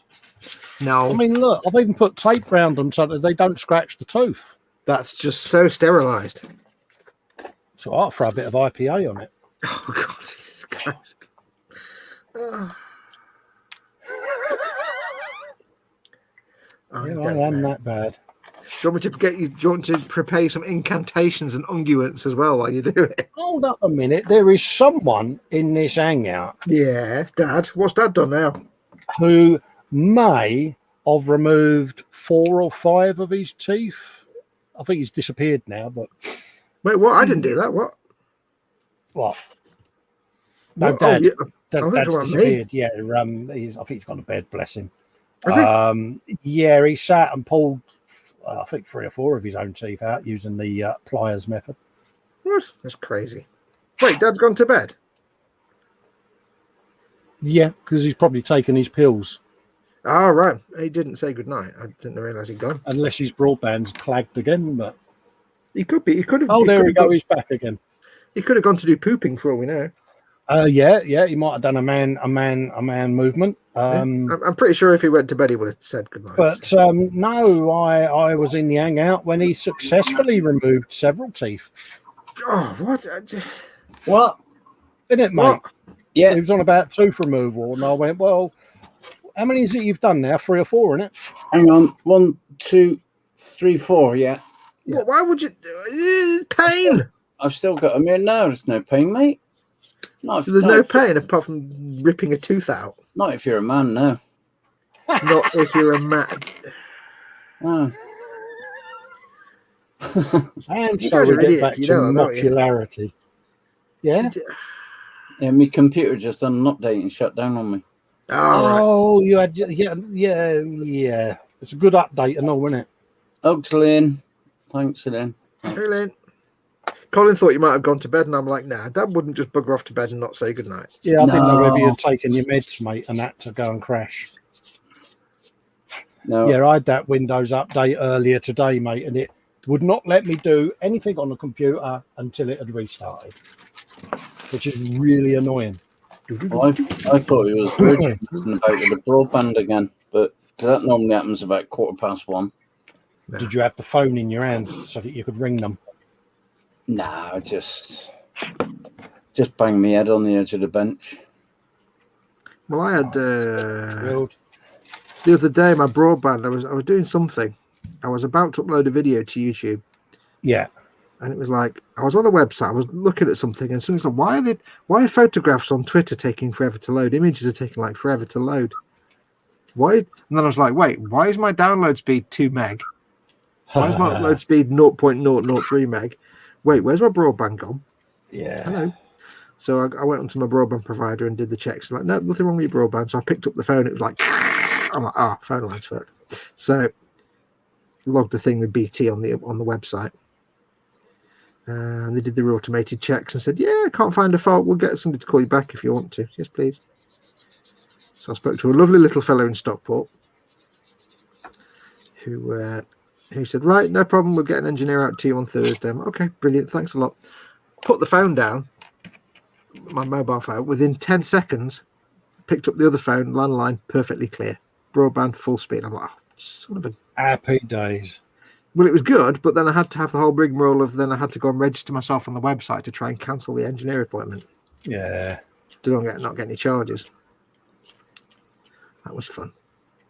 But to be fair, I like the fact that I phoned up and I got a bloke a couple of miles away. That was kind of awesome. I have really good download speeds, but quite shite upload speeds. Classic Virgin, that. Yep. No, well, it works out 10-to-1 ratio, and it's like, yeah. But I shall upgrade the broadband soon. So. Have you not got direct fiber type stuff on Virgin? Because no, Chris has, and Chris has got like 500 meg download, and with all due respect, Chris has got a few quid. I haven't. He pays for a higher bundle. Of course, they've got different packages, haven't they? Different packages, yeah. I'd have the super duper bundle if I was working, but yeah, alas, I'm not. I make do with 50 to 60 meg download and about 14 to 15 meg up. Well, you was here with a speed test when it was about 112, 113 download, but I think it's only 9 to 10 up. It's not a massive, and I could do with a bit more, to be honest. Yeah. So I'm going to be doing one of those little chats with the wife of, you know how much I love you and how young you look every day and how well you've aged so beautifully and you're like a fine wine. And she'll go, how much is it? I go, upgrade the broadband, please, because yeah. Thanks, Mum. Yeah, because I mean you've got about 8 or 9 meg, which is it's all right for like this kind of. Well, it's all right for this kind of StreamYard thing because it's 720p, but for you doing solo streams, it's OBS. It's like you kind of want double that for. Yeah. Well, maybe not double, but you want to get. Well, the whole idea is to try to use OBS a lot more. Yeah. And then probably use the unpaid version of the Yard. Yeah. and then go for the money I save on that, or then pay for the additional broadband, if you know what I mean. So, Oh, exactly. but I mean, the only annoying thing about the yard is you end up with that poxy bloody duck in the corner, and I want to see whether I can get an overlay to hide that in OBS, but I doubt it. Well, there is a way to do it that that I can't. I'm not going to discuss out loud, but you know what one option is. Yeah, absolutely. Yeah. But no, OBS doesn't care what your upload speed actually is or your bit rate. Yeah. But with 9 meg upload, you're probably looking at 6,000 or 7,000 kilobits per second, which is Well, yeah. I mean, it's all this kind of thing. Yeah, 1080p workbench streams, a bit similar to your Warhammer Sunday test. Basically, it would be something like that, and I would have my generic backgrounds, 3 or 4 of them and that's it. That's all that would be in there. Well, I wouldn't actually even need that. I could just have a blank canvas because the overlays are within slobs.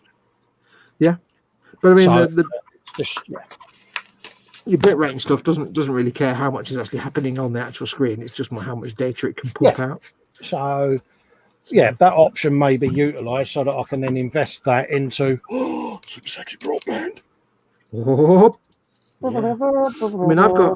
I mean, my upload is 15. My upload's about 15, which means I can have a bit rate of about 12,000 for my for both my desk streams and my video game streams. Yeah, I would love to have double that. Yeah, because then with a bit rate of say 24,000 kilobits per second, I could quite happily stream 1080p, 30 frames per second gameplay, and it would look crisp and smooth. And well, this is the thing, because I do have a few games that I want to stream on my channel, but at the moment, because my upload speed is 1984. Mm-hmm. It's going to look shite, and I don't want that. I don't want to have to struggle like that. So when I started doing it, excuse me, when I started doing it, it was I had my bit rate. I had a high broadband speed, but 15 meg. But I had my bit rate. I didn't understand what I was doing, and I had my bit rate set at 5,000 kilobits per second, and it was terrible. Because every time I moved on screen, everything just turned into blocks of pixels on the stream. So it's only when I figured out how to do it, not the bitrate later on, it kind of. Well, this is it. It looks average now, but I know it's coming. I'd sat and worked on a load of the layouts today. Did some test recording for the booster blaster, and it was seamless. So I know it can work. I'm now going to do during the week a test upload to YouTube, a test stream, and then sit and watch that back and see how it goes. But it's like anything, as you know, I get a camera clash at the moment, and I'm going to probably get a 922. That's why I was asking about the software. Yeah, I want to try and I've got a 920 and 2 910s at the moment. Yeah, I have them 3 cameras for a specific reason, which will become clear when you see how I'm filming the figure painting. Yeah, I mean the 922 is basically the 920 with it's got, I think it's got a slightly wider angle lens, and it's got different software, like the user software, and it's got, I think it can support 60 frames a second. Well, this is the thing. I won't have trouble then with OBS having a camera clash, see, because there'll be three different cameras. But I film like that for a specific reason, and that'll become clear when you see the visuals. You'll go, now I get why he wanted 3 cameras. It does explain itself without giving the game away. Yeah, don't give the game away. But no, it's not a bad idea. It's a way that I've looked at doing it that hopefully gives anyone following how it's been done, they'll be able to not only see everything but see it close up, if that makes sense. I'm quite happy with that. There's a few tweaks, but the biggest problem I've got at the moment is the 2 camera clash. Yeah. And it's becoming a bind, because to change the settings in the side cam, I have to unplug the down cam, Yeah. change the settings in this one, then replug that one in, and then unplug this one, and then change the settings in. It's a ball ache. I meant to say, by the way, if you're actually recording in Streamlabs, Yeah. don't forget, because you're recording and not streaming, you can set that bit rate to a massive high bit rate Yes. for the best quality. You could have like 50,000 kilobits per second bit rate, and it'd look fantastic. Oh, absolutely. So that's the stage I'm at with it, where I know what I need to do. I'm just going to wait for me next patron monies to come through, and I shall grab the extra camera because it's needed. So yeah, there you go, folks. Your Patreon money being put to hard work there. Oh, absolutely. It all goes. That's how I got my Yeti. Yep. Message on the screen for you. Oh, why are you bored, and bored then, Sarah Jane? What do you want me to do? Tap dance on the table for you? I mean, come on. Tiptoe through the tulips. Sorry, but, you know, there's more than one viewer in the show. We're having a chat about stuff that we're doing just to stream easier, you know? Yeah. We're just shooting the breeze. Absolutely. See, we can't please everyone, you know. Yes. Welcome to Sarah Jane's live stream. Bless you. So anyway, let's talk about chess for now. Oh, God. Yeah. No. But it is funny, all joking aside, Sarah Jane, that the amount of people that are at this moment in time thinking of starting to do streaming. Oh, yeah. And we're always getting asked, what do we use? And dare I say it, at 1:32 in the morning, I didn't think anyone would get the ump with me for having a chat about it. But I've been proven wrong. I find it quite amusing, though, that not amusing in a way, but... Oh, no, because she's not picking on you. She's picking on me. No, sorry, I was struggling to finish my sentence because I need to cough. I find it quite amusing the number of people that like you say, a lot of people we do find that a lot of people are like, oh, how do we do this? Well, how do I fancy streaming? I fancy doing this. We find a lot of people say that. But what we also find then is a lot of people say that, but once they realize either about the work involved, the cost involved, or how much you actually have to do, it doesn't last very long. Bless them. Yeah, absolutely. Yeah. Once people realize it, don't appreciate the effort you go to do a live stream. So it really hurts when someone types stuff in like that, because we're giving up our time to try and entertain you. And I've been doing 3D prints for you all day, madam. Yes, you, Miss Sarah Jane out there. All these lovely things that I've been doing for you today, and you're going to hurt my feelings. And to make it worse, this guy's covered in spikes and he keeps stabbing me. So everybody's being stabbed right now and spiked. Yeah, it is quite telling though how many people get all wide-eyed and think that doing a live stream is just dead easy. Piece of piss, there you go. Get a camera, do it, get a stream. No, the number of people who've says to me, wow, I started to look into it and I realized it's a massive, massive pain in the arse. I'm like, yeah, it's not easy and it's not cheap. And that's, it's partly the reason. Well, I just looked around then and I could see my own hands on the monitor sanding, and I'm like, oh, who's sanding with my sanding stick? It's part of the reason you see a lot of streams. I see a lot of people starting streams and they're kind of terrible. Yeah. And as the people that have, there's been people who I've actually given lots and lots of helpful advice to, and they've kind of taken none of it on board, and it comes out terrible. You realize, because I mean, we just do it now. We don't really think about it that much. We just we know what we're doing. We kind of turn cameras on, we press some buttons, and bang, there you go. And we just start streaming. Yeah. And it's easy to forget how much actually goes into it, to what we do. Because I had one person who, in the past, has had a go at me for not reading their messages out. And he messaged me during the week because he'd had a go at streaming himself. Oh, yeah.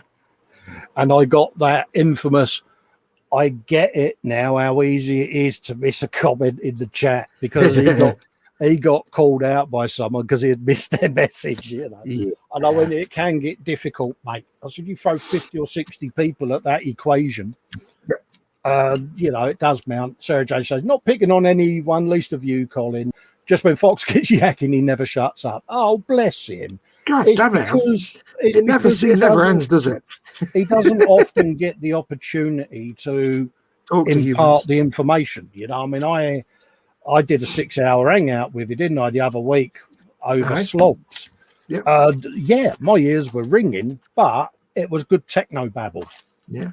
Because you don't normally get the chance to say it. And if anyone can take something from this information and it helps them stream better, it's worth it. Yeah. Plus, you have to remember, it's not very often I actually get to talk to other human beings. No. Because 99% of my day is speaking to a microphone and a camera and nobody on the other end. And it's like, so when I do get a chance to actually have a human being on the end of the line, I'm like, I'm talking for hours. And I'm not sure. Yeah. I mean, I've been up since the early hours. I've filmed 4 different build series. Got them in the can. I've been 3D printing all day long. The 4 build series, I'll wipe the audio anyway because I voice over, hence it doesn't worry me with the 3D printer going. Yeah. I've then added stuff to the Baneblade. I've hid evidence of my motorbike away from Dad because I didn't want him to tell me off. All right. Even though you haven't done anything to get you told off. No, absolutely, mate. Absolutely. My tank is still in primer. I might have spilt some snakebite leather on the seat, but I tried to wipe it off, but it sticks like shite to a blanket. Or like shite to a motorbike seat. Yeah, but Lynn's doing a bit of pimpage. She says, come and join James Saturday at 1300 for her and Lynn, or him and Lynn even, are doing some Lego stuff. There you go. And it's Lynn's 58th birthday. Happy birthday, Lynn. When? Today? No, tomorrow. When? Yeah, James is starting a Razor Crest. This is Saturday at 1300. It's Saturday now, isn't it? Of course it is. Yeah. Yeah, so happy birthday to the lovely Lynn Dip. Well, 58. I thought you was a lot younger, my darling. Happy birthday, Lynn. I actually thought you was younger than me, Lynn. So there you go, love. Yeah. She's sitting in there going, no, stop it. Stop it. Don't stop it with your compliments. Oh, burpage. That was a KFC burp, that was. Oh, was it? It was. Next door, I've got spicy chicken wings, a rack of ribs, and some garlic bread. Oh, the duvet's going to be stuck to the ceiling tonight. Oh, yeah. Do you know what? Not tonight when we had KFC, but last week when we ordered KFC, you know, like when you order takeaway and they mess up your order and it's always a pain in the arse? Yeah. It's never a problem with KFC. Because whenever they mess up your order, they don't miss things out. They just put the wrong things in, but they always put too many of the wrong things in. So last week, my dinner consisted of, I ordered the tower burger thing. Yeah. 2 fries, some southern rice, and gravy. And that was my main. Yeah. What I got was 2 tower fillet burgers. I have no idea why. 2 rice, 4 chips, and a thing of balls, chicken balls.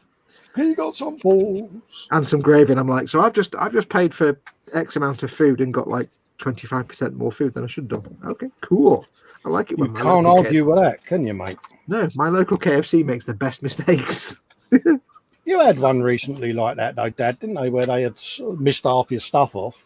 They pretty much paid him for his meal. It was brilliant.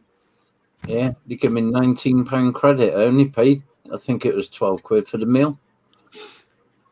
The best one we had was where they delivered their meal, but they actually dropped somebody else's meal off to us.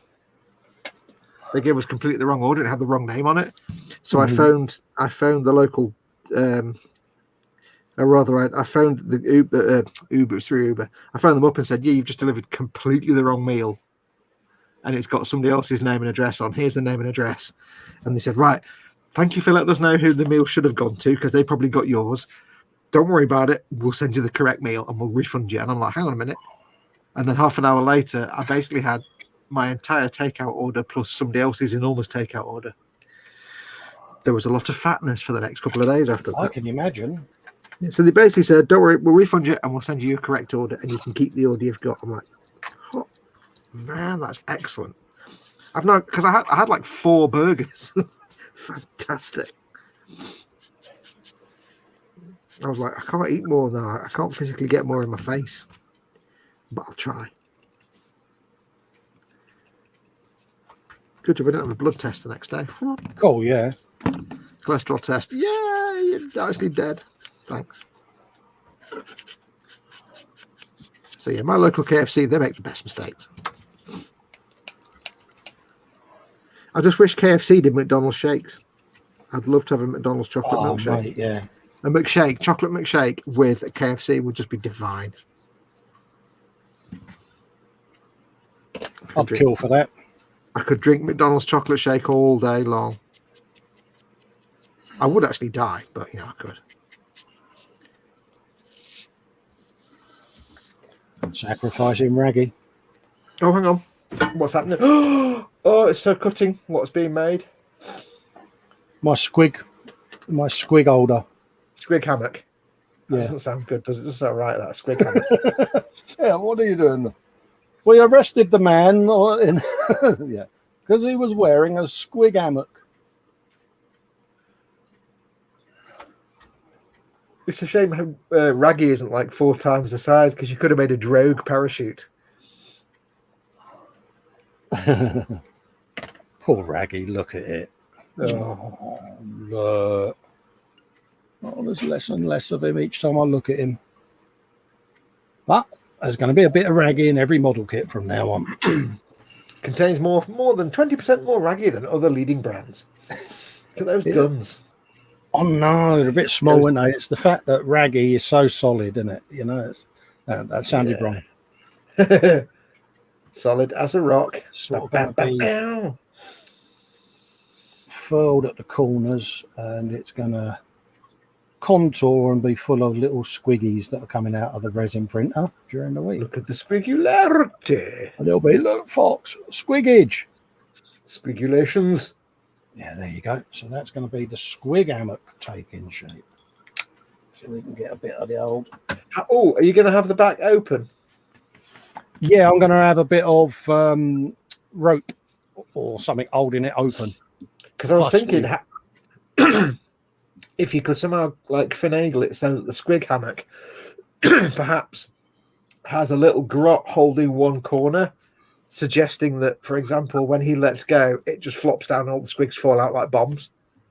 Yeah, that can be arranged. Like he's getting ready to let go to release the squigs, release the hounds. Yeah, that could be arranged. Or something. See, you and your ideas, shock I horror. know. If I was doing this to my own build, I'd have none of these ideas. Yeah, we've got to have a squick absent hammock even. Edward says, Fox, stop. This is a personal health announcement. Stop what? Stop All what? your KFC scoffing. I know it's bad. So like that. And then that one corner. Yeah, because I've got a dude that's going to be stood on that. Jeez. Right. Let's get a bit of. I don't actually eat takeout crap all the time. Most of the time I'm eating like brown rice and fish and lentils and stuff. It's just once or twice a week we'll have takeout. Oh, I'm a once a month takeout person. Yeah. The wife says, yeah, he can have a takeout. You've been good all month, right, not Phil. complained. Yeah. Yeah. There you go. It's more like maybe once a week we'll have takeaway. Once or twice a week. I mean, it's kind of partly because it's, I can't. Mama Fox wants takeout. I can't say no. Oh, no, you're not saying no to Mama Fox. You'd have us lot to contend with, because she'd throw you straight under the bus and would tell us. Absolutely. She only won't give you a takeout.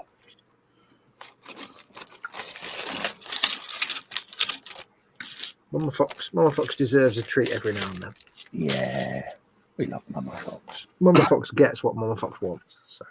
Oh yeah. Of course she will. She's Mama Fox. Yeah, damn straight. Little tiny burp.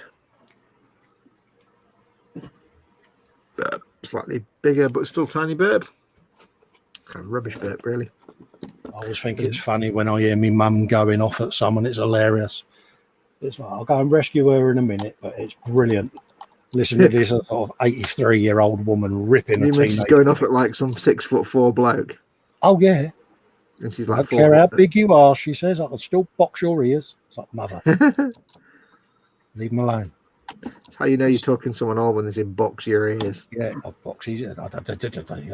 Sarah Jane's off to bed now, saying good night all. Good night, Sarah Take Jane. care, Sarah Jane. Mind how you Thanks for go, stopping darling. by. Sleep well. She's bound to sleep while she's bored. That's true. Bored. Baby. That's what? She's going to sleep like a baby tonight. What? She'll shit herself and drool and. I never said that in case she watches it back. Oh, I've gone and done it, haven't I? I've gone and done it. What have you done? Stuck your fingers. Have you got any debonder? Yeah. How have you done that? What?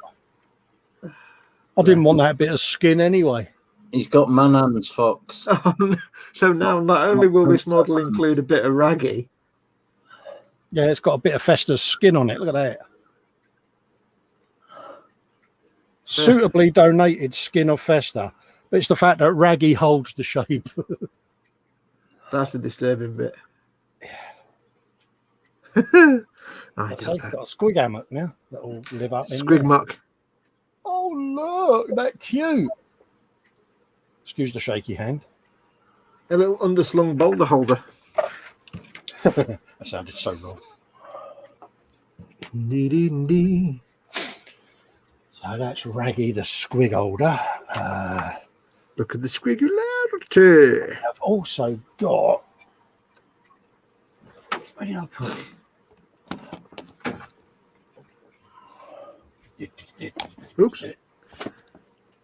I think it's in there. Yes, it is. There you go. To hold that up. What are you planning, Colin? I am going to make my holder for my flap. That sounded wrong. I didn't beg it? your pardon. My flap retaining device. Oh, Fox has gone. Oh, was he gone? Was he? 2, 1, and he's back. And he's back. Damn it. Monkey fluffers. Did well. I didn't do bad. I didn't do bad. Hello. No, Fire someone else has got extinguisher. a runny nose. Runny nose. You got a bit of a cold there, Dad? Yeah, I've had a cold for a few days, mate. Have you? Oh, dear. Yeah, Yeah. it's only a cold. Hazmat suit. Snot everywhere. Ow, just a cold, man. Did you get issued a pink straw? Pink No, straw. it's not pink straw worthy yet, mate. It's not princess enough yet, me cold. Anyway, even if he got a pink straw, it wouldn't be as good as mine because mine is a big pink straw. Oh, And right. mine's got the little TM after the name. Is it got a bendy bit at the end, a concertina bit at the end? No, the whole thing is concertinaed. It's not got a bit. It's just the whole thing is a concertinable. But it whistles if you blow through it. It whistles. Oh my Right. god! I got a backside like that. I was waiting. He's not wrong either. Got an arse like a kazoo. Somebody was mistaken once that Dad spent years working in a wind tunnel. Dad was the wind tunnel. He cannot walk past that door without a space shuttle style fart. Muse is in. Hello, Muse. All right, love. Panzer Koenig says, Colin, thinking on your squig hammock, maybe that's how the squigs get a suntan. You never know. Ooh, yeah. They get a squig tan. Yeah. Do squigs have pink straws? Don't know, but they won't have big pink straws because there was only one big pink straw. TM. Yeah, it is a bit lame in it, your straw. You can stop. Don't diss the big pink straw. Look. You can just imagine the conversation, can't you? Mama Fox going, look, I've got you a special straw. I've done 6 dudes now. Shut up. What? So you've assembled 12 pieces. Is that what you're saying?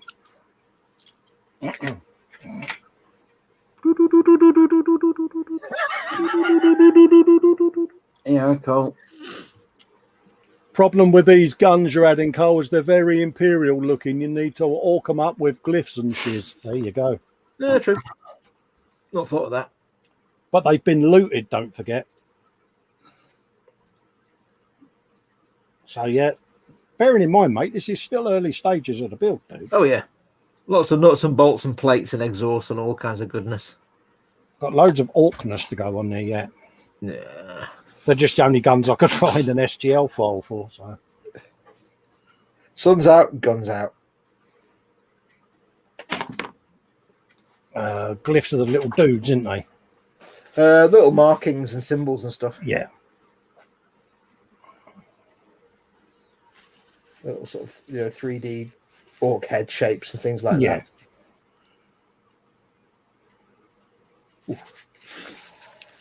Oh, snotty nose, yeah. Look at the snotularity. All kind of body fluids happening tonight. Yeah, I have to work some more water in a minute. Right, we've done those. 6 I've built so far. Shut up. Oh, mate, I'm so proud of you, soldier. Shut up. Did that sound like mockery?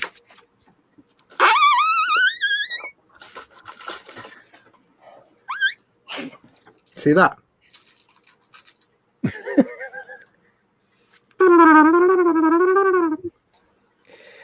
D24 and D23.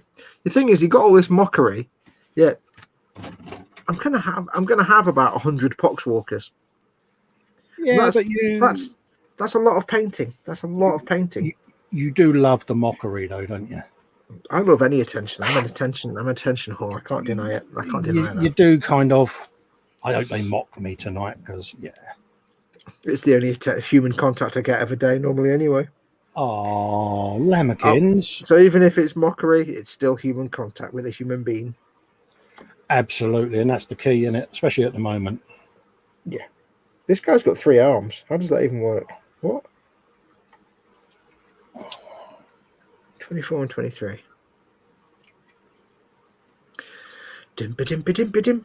Dim ba dim ba dim.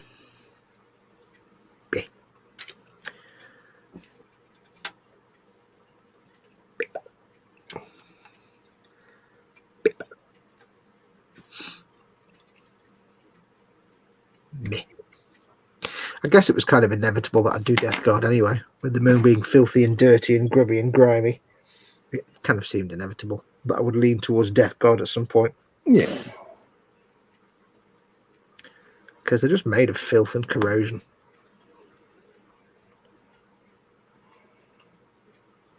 Yeah, that'll work. Cool. My madness ensues. Surely not. Yeah. I like being a bit madness mad. From you? Surely not. Surely not. What possibly could go wrong? How could this even be a thing? I don't know. No one can survive at such speeds. Yeah. D23. Right. Let's get that off of I'm there. suddenly rather hungry and I don't quite know why. Oh, mate, I'm just looking at chowing down on that big rack of ribs that the missus has so kindly done for me. But she's an angel. Oh, yeah. Well, I will more than understand if you wish to finish early to go and apply meat to your hole. I mean, you know what I mean. Yeah, there you go, exactly. I got that excited. I did a spider pig. Yep, a meat spider pig.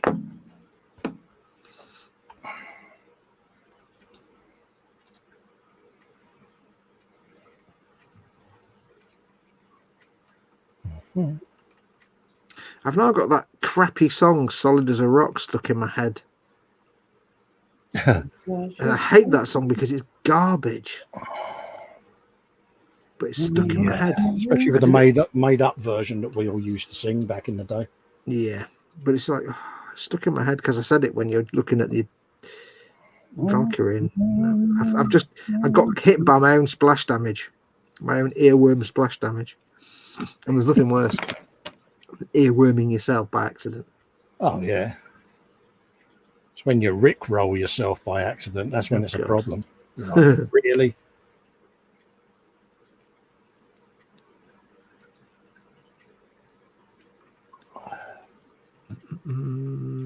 Dad, how are the fish? Swimming. What fish have you got? I don't even know about your fish. I know you've got Psycho, but I don't know about the other fish. What fish have you got? Tell us about your fish. I've got them that I pointed to in the tank that the lady put in the bag for me. Brilliant. Next week on Fish Facts. I'm not that up on fish. I just like them. I've got mollies, platties, neons, and an angel. So you've got a platypus, a neon sign. Apparently, Psycho is a lemon tetra, which apparently they're quite aggressive, but that explains Really? those nutters. I would never have guessed that. That bloke's a nutter. Oi, nutter. He's a nutter. He's a nutter, Dad. Who'd have thunk it? But yeah. Do you have snails? I do have snails, but not as many as Colin. Colin got the perfect mating pair, I think. I started off with 3 and I got, many. I can't even count them now. They're everywhere. It's a snail tank with a couple of fish in it. You know what you should do though, Col? You should really just live stream the fish tank for an hour, a few hours once a week. This is one of the reasons why I have so many cameras. Because one of them was going to be tank cam when not in use for streaming. Because people find fish very relaxing. I'd love to keep fish, but they would die a horrendous death, and I don't want to have it on my conscience. Yeah, I've had a couple go. No, with me, I used to have stick insects when I was a kid, and it went wrong. Let's just leave it at that. Edward Lender says fish suck, jellyfish are better. Well, yes, we'll give them that. Even though actually jelly is not jellyfish. All right, so we've got. I can't disagree with them though. Jellies are much more superior to fish because they do that. We've got the ramp suitably held in place. Lovely. Gentlemen, hold your ramp. Have you glued all that together? Or is it all magneted? This is coming off.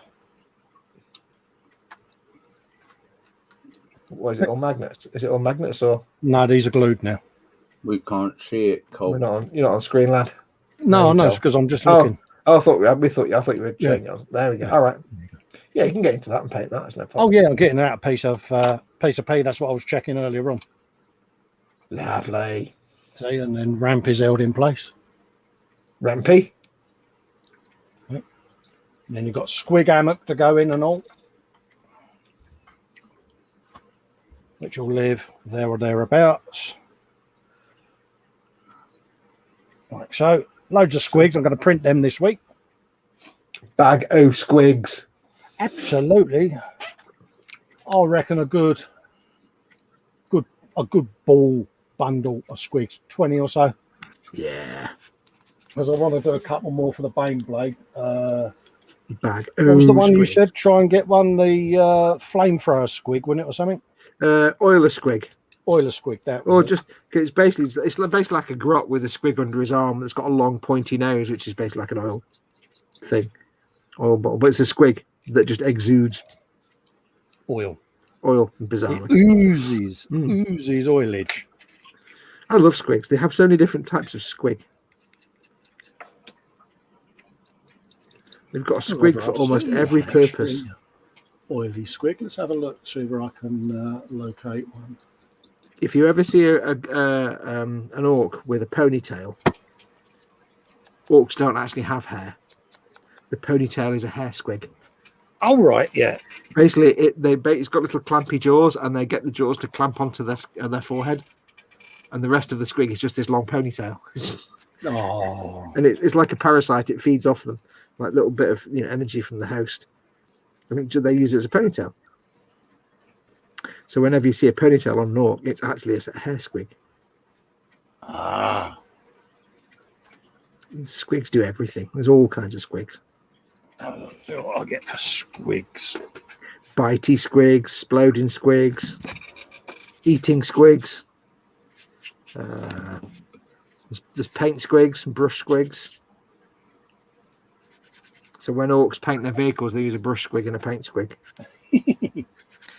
Bomb squig. What's that? Mushroom shaman with pet bouncer. Smiley the squig.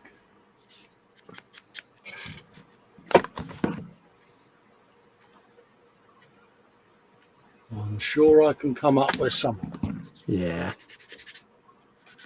And they're called squig because their proper name is Squiggly Beast, which makes no sense because why would you call it squiggly? It's a ferocious, vicious predator made of teeth and some legs. I don't quite know where the squiggly bit comes in, but never mind. Squiggly beasts. Yeah, we got to admit they are good. Oh, they're adorable. Until you get to the gargantuan squigoth, which is not adorable.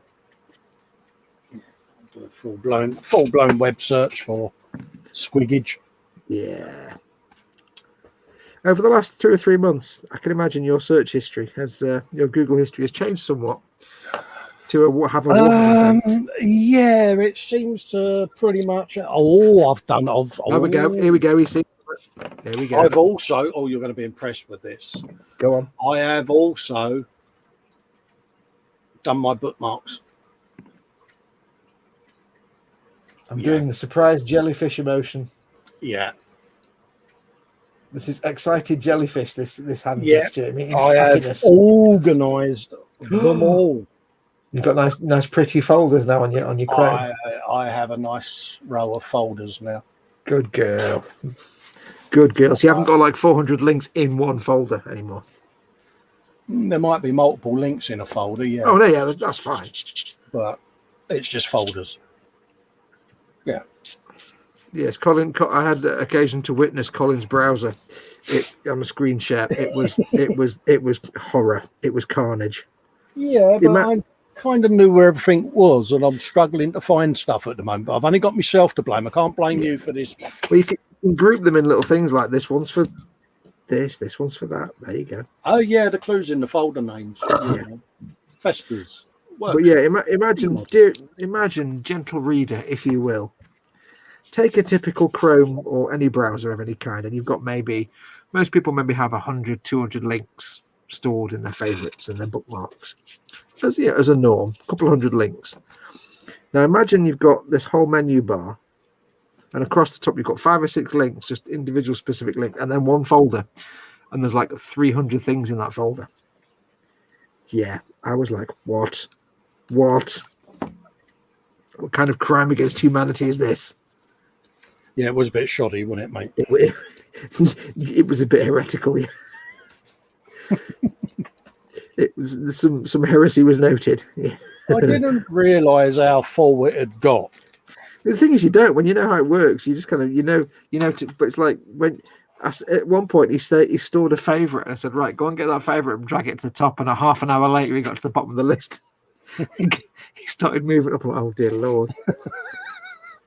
When it takes you longer to find the link you've just saved than to go for a crap, then you've got too many things in one folder. Yeah, it kind of got a bit out of hand. Well, I had literally one folder, which was bookmarks. You do know you can have folders in folders, don't you? Yeah, I've got folders in folders. Oh, good lad. I didn't think that would done all of that. I've done decent triage. Oh, lovely lad, lovely lad. However, now navigating around with browsers is a bit slower than it once was because you don't know where anything is. Yeah, you'll get there. I'll get there. But it makes one iota a difference because no one else is going to see it. No, but it's more your peace of mind. You can rest easy knowing that all is right with the world. Whose peace of mind? Your peace of mind. Oh, mine, is it? You can sleep well at night knowing that an injustice has been rectified. You can sleep well at night knowing that my bookmarks have now been organised. Organised. You ain't all lispy there at the end. Oh no, organised. It's all organised, isn't it? You know what I mean? Oh, I know. Sharon. Oh, I know. Accidental.cotton. Oh, I know. I don't know what the fuck that was. No, I'm a bit concerned there as to what. It just kind of turned into weird noises.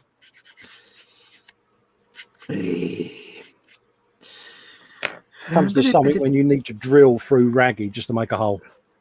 That's it comes to something when none of your drill bits are sharp enough. It's the fact that took quite a bit. It took quite a bit of effort to do as well. Yeah, yeah. Lynn says she's watching, she's listening, Really? and she's paying bills. Ooh. That one that says to Festa, pay him all of the money in the whole wide world. Yeah, that's the important bill. Yeah. Bless her. Have you had raggy? Sing happy birthday to Lynn, then, does it, or should we leave that? I don't know. Would that be a good thing to do or a bad thing to do? Would that be a kind thing to do? Why would we want to ruin her birthday? Because birthday hugs though, Lynn. Oh yes, she's getting all the hugs. Oh yeah, with H's. Oh yeah. Bless her. Her Muse is off. She's got time to go back to work, she says. Catch you later. Catch you later, Muse. Thanks for popping in, darling. Yeah. I think actually Lynn's hugs from Collins are so special because it's a birthday that it's not just an hug with an H. It's actually spelled AITCHUG. Yeah. AITCHUG. Yeah. H-hug. H-hug. Yeah. H in it. So you spell H. What? H. Nim Sindarin says, okay, she says, I'm back. All the laundry is hung up in the closet. Yay. Good girl. Good girl. Good girl. She says, I did an adult thing today. Oh dear. Can I have a sticker now? Of course you can, darling. You. Wait, somebody's got stickers? What? One of them ones? Ooh. I've got some of them. Yeah.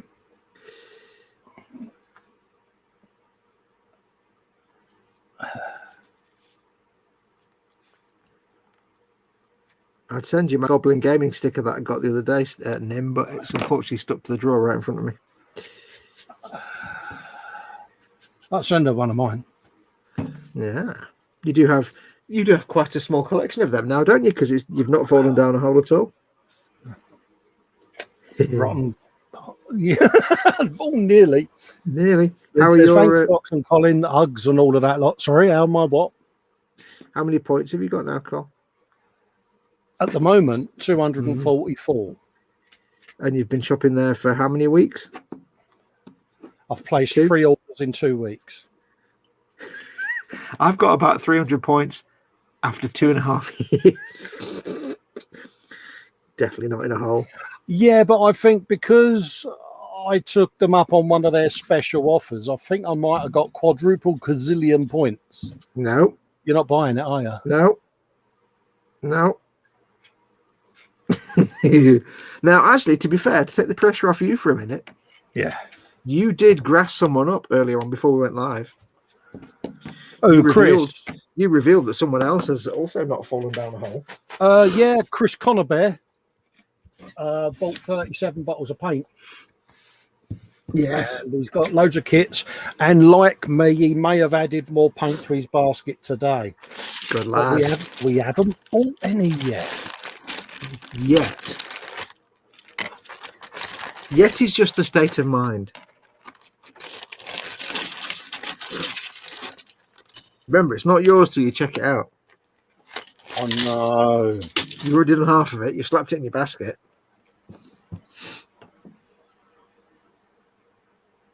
That's half the deal. Yes, it's all in the basket, ready for patronage payment. But 3 of the paints are out of stock at the moment, anyway. So, which I don't mind. They're in holding, but I will place the order to reserve them. Mm-hmm.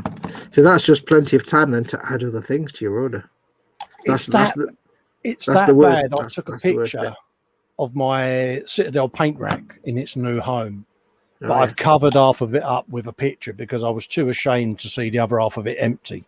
How bad am I? Yeah, you're not down a hole there. No, not at all. No. It does look rather naked. I think you've probably got more paints than me now, though. I don't know how many I've got. I've got 1, 2, 3. How many have I got? 1, 2, 3, 4, 5, 6, 7, 8. Maybe 8 of the Hobby Zone drawers full of paints. That's the big long flat drawers, the big single flat drawers. I think, like Dad, you're in the hundreds of bottles, aren't you? No, I don't know how many's in each drawer though. Probably hundreds. I don't know. Too many. No, I'm not in a hole. I'm not down the hole. No, I think I'm in control of it. You're in control down the hole. But saying that, because he's not in the chat at the moment, he's disappeared. So I'm going to throw Dad under the bus. Oh, go on then. Well, we both bought Sentinels.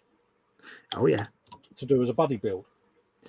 Oh, here we go. I can see where this is going. And I asked him the other day, "Oh, what's that?" He said, "I'm just putting me Sentinel all on sticks, ready to prime it." And I went, "Oh." And Paul Shapman went, "I thought you was doing that as a buddy build, Carl." And I said, "Yeah, we were, mate." And he was like, "What?" He's bloody gone and built it. Mine's still in the cellophane in the box. Has Dad not quite tumbled to this actual buddy build concept yet? Is he new to this idea? Yeah, and he said, "I don't." I went, "I can't believe you've done it to me again, you git." It's all ready and primed, and I'm like, okay. Brilliant. He went, "Oh, mate," he said, I didn't realise you meant that one." I said, "It's the only Sentinel I've got." Which Sentinel do you think you meant? So, yeah, so he got mocked mercilessly in the hangout for that one. So, bless him.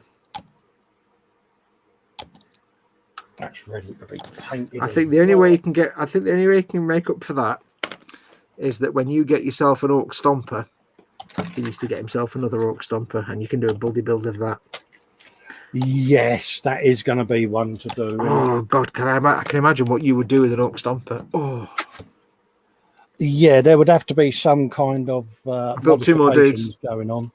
You've built 2 more dudes. I'm on 8 legend. Now. I'm on 8 now.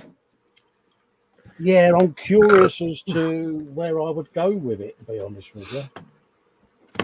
I'd have to have some kind of openings with things that pop out. That sounds right. Yeah, steady there.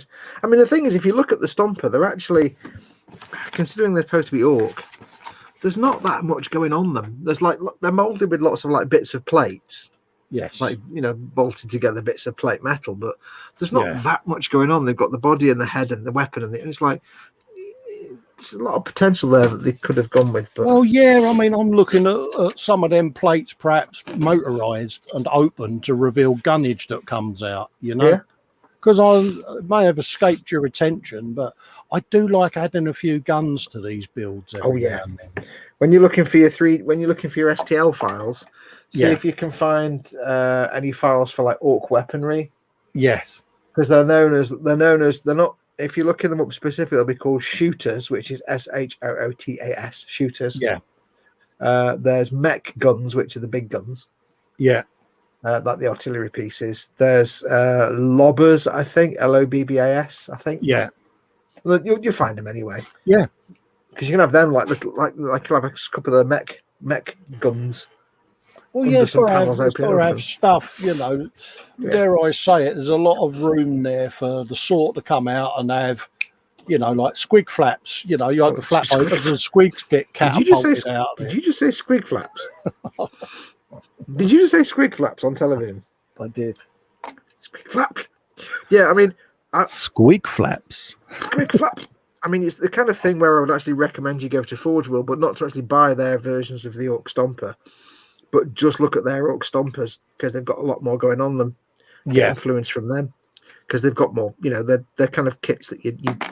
If I remember rightly, with the Forger one, you get the base plastic kit and you add all the other stuff to it. So yeah, there's a lot of inspiration. This is where this is worked out quite well, isn't it? Because it's Orc, in it. You can pretty much go with what you want, can't you? That's quite a relief. Because I think that Valkyrie does need more corrugated iron though, sheet corrugated metal type stuff. Yeah, it's got to have something in it. Yeah, rust. I'm looking at it and I'm like, yeah, it's a very neat Valkyrie. This is at the stage the Baneblade was at. Before it all went wrong. I mean, right.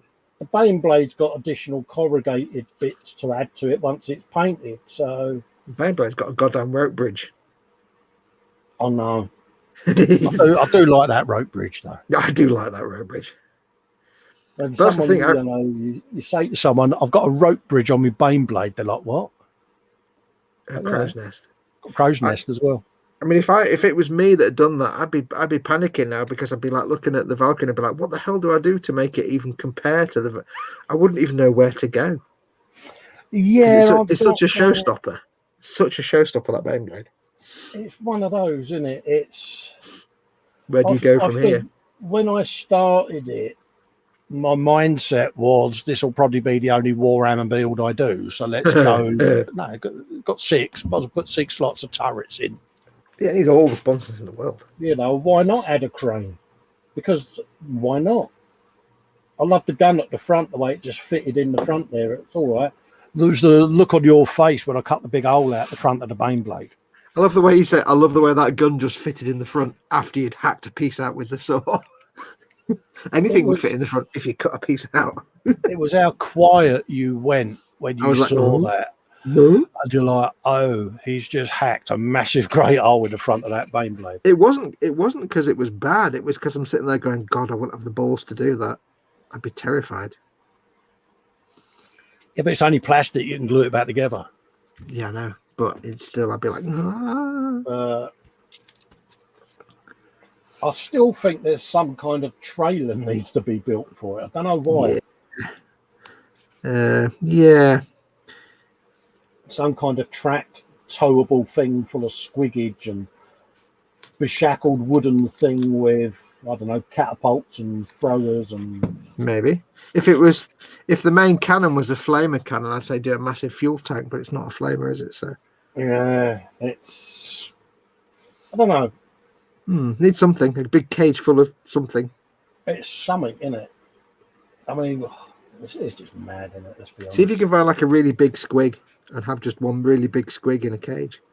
Yeah, super squig. Like a horse box, but it's a squig box. Yeah. I've done it again, haven't I? I've done it again, haven't I? You have. I have. But yeah, it's definitely... It's going to be a challenge painting it, I must admit. But it's going to be a lifetime. It's going to be a career painting. It's going to be the Forth Bridge, isn't it? It's going to be the Sistine Chapel, mate. Just you not be lying on your back all the way through. See, what I can do is I can send you all a bit to paint. Yeah, just imagine it. Si would probably take about 5 years to do the turret. Yep. You know, and if I can have the turret back. No, I've only just started the barrel. Oh, it's not quite perfect yet. You could enter it into a competition, but just submit the turret. Yeah. Why have you submitted a turret? For the reasons. Yeah, because you can. For the pertinent reasons that I've used. What about the rest of it? Yes. There's a little burp there you just did. That was a goodly burpage, as you know. You know what amazes me, right? Given the fact that Dad's got a real trouser trumpet all the time. Yes. It's amazing how little he actually trumps on live streams. Yeah. I think he disappears every now and then to let a good old ripper out. Rattle some windows. Yeah. Bless him. And don't forget as well, peeps, Dad, aka Mike Mountain, aka Scaling Models, he's getting interviewed tomorrow on Black Rifle Model Works channel. Oh yeah. And at 3:00. So pop and give him a little bit of support if you want. If not, watch it back later because don't forget someone else has got a show on tomorrow as well. I deny everything. Skyrim Saturday. That's the one. So I think our audience is diverge enough that it's not going to be a problem. No, that's right. But yeah, he's getting interviewed by Luke. So yeah. Cool. Happy days. Gives him a bit of pimpage. Pimpularity. Absolutely.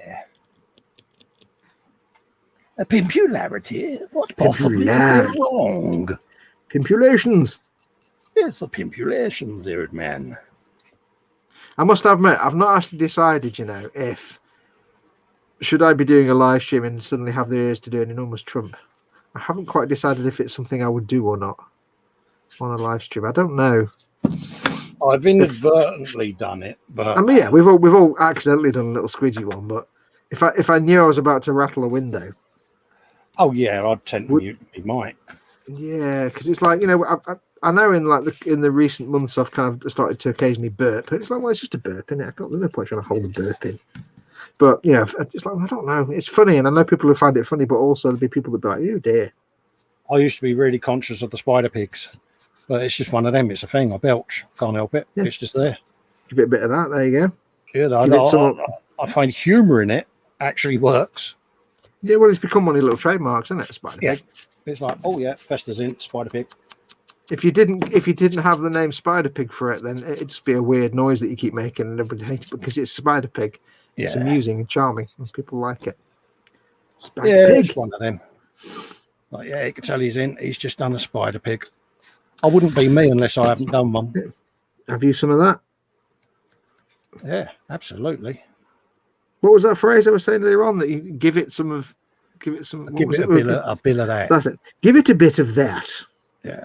What you do is you get the brush out like so, and you give it a bit of that. Well, Dougal, what you need to do, you see, is you need to give it a bit of that. That's what you need to do with that thing. A little bit of that. Not a bit of that, but a bit of that. No, not that, Dougal, the other that. That's what you need to do now. There you go. Lovely, lovely little fella. He's a lovely little fella, isn't he? He's a lovely, lovely, lovely little tailor. That was like Ted. Because he gave it a bit of that. He gave it a little bit of that. Not a bit of this, but a bit of that. There you go. Lovely, lovely. Ted was unbelievable the other night. I swear Blindy had taken the wrong bills. Where was this? What? On E-models, wasn't it? Monday. Oh, yeah. Well, it was like proper. I think he'd literally come back in from work, and he probably hadn't even had his tea at that point. Yeah. He was probably, poor bugger was probably knackered because he's got to drive all the way from Windermere to Barrow. Yeah, where he lives. Yeah. That's a fair old drive. Yeah, and he's like 150 years old, so. Bless him. Yeah. He might be driving his hairdresser car as well, I don't know. Of course, yeah, his little smart car, yeah. Yeah, little hairdresser. 0 to 60 by Friday. 0 to 60 in... 0 to 60 with the best of intentions. He's so funny. 0 to Sometimes 60. think he doesn't realise sometimes how funny he can be. Oh, God, yeah. It's the dry sense of humour that's one of the best. Well, especially when he's got the devil. Oh, yeah. When he's got the Ted's in cheekiness. mischief mode, yeah. Yeah.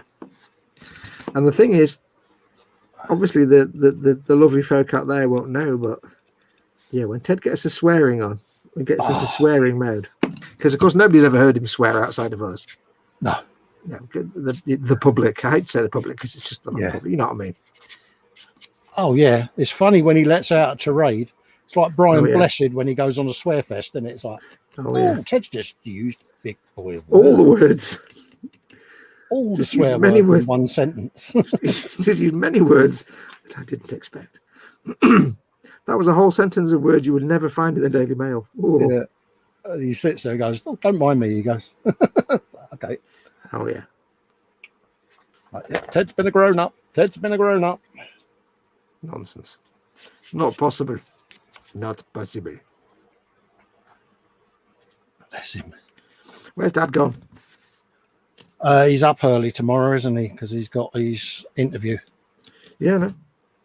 But will he just have gone without saying goodnight? I think he might well have done, but he's too polite to interrupt a conversation, isn't he? So. Oh, how rude. I don't know. So, I'm going now. Bye, yoink. Yeah, he's probably messaged me on Messenger. I don't know. Oh, let's just put that through there properly.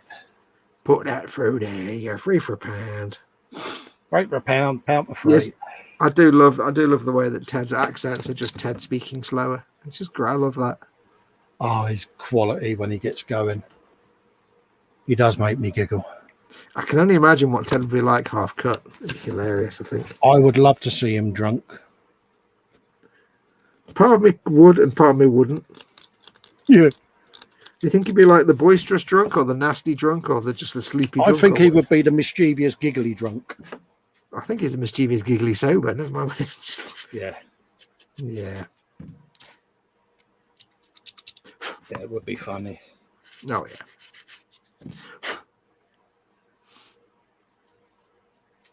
I'd pay money to see it. Oh, yeah. No, not a lot of money. He was a policeman. He was a policeman once, honest. Yeah, yeah. He's not allowed to walk around with the traffic cone on his head. Yeah, okay. No. Anymore. Not since the incident. Yeah, yeah. Not since the restraining order. Not since that fateful night in Milton Keynes. Oh, dear Lord. Yes. That night when we left Ted alone. Yeah. This guy's got a nub on a horn on his head, which is going to stab me. And also his entire head is attached to the rifle by two tiny little slivers. How the hell am I supposed to get that nub off? Jesus Christ. That's like, without, slicing my finger to shreds.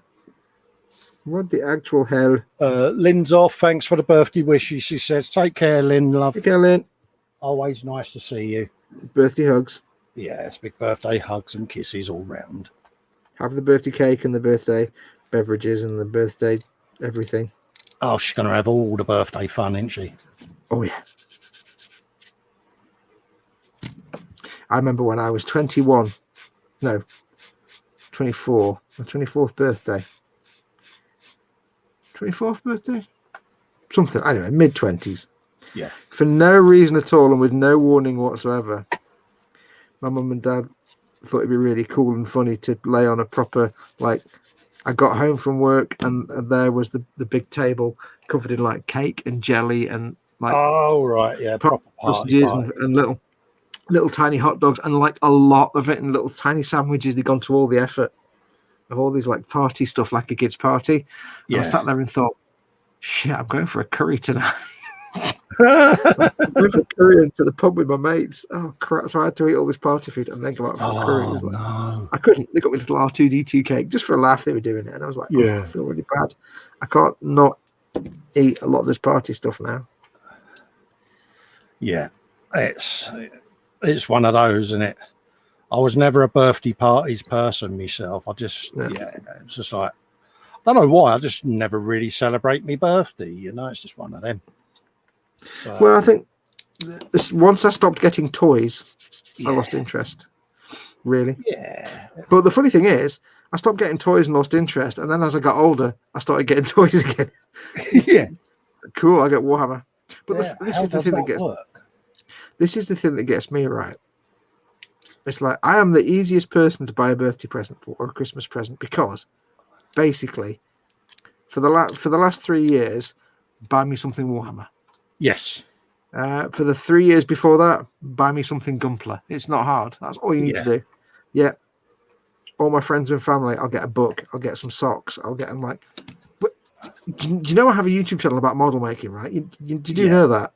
My brother, who is my brother, And you get me a book about, I don't know, survival guide to the wilderness. I'm like, what? Yeah, Bear Grylls' latest survival book. It's like, no, it'd be like someone that's going to run up the side of a mountain. It'd be more like a joke version of it, like the Daring Boys survival guide or something. Yeah. I remember one year they bought me a load of the some of his Darkest Materials books. Yeah. Which I didn't know what they were at the time, and I was like, what? This seems like fantasy nonsense. Why have you bought me these? I never read them. I'll still say the best book I ever got bought as a kid was Cosmos by Carl Sagan. I've got that book. And I was like, oh, wonderful book. I've got that book. That's and I had one by Johnny Ball. Do you remember him, Zoe Ball's Johnny dad? Ball, think of an amber. Yeah. So it was like, to love all of that gadgety type contraptions and space. Johnny Ball was a legend, though, wasn't he? Really? Oh, he was. I think is he still with us or is he gone now? I think he's still around. Actually, I think. Yeah, I wouldn't want to write him off just yet. But... Cosmos, my absolute all-time favorite TV series of all time. We got Squig Hammock. Oh, it's like a Hammock ball of bag but for squiggles. Squigs. Look at that. And of course, it's got to have a hole in it. Of course. Because it wouldn't be Orcs without hole. Are you going to paint that without inadvertently painting the Squig Hammock? I ain't worried whether I paint it or not, because I should just paint it again.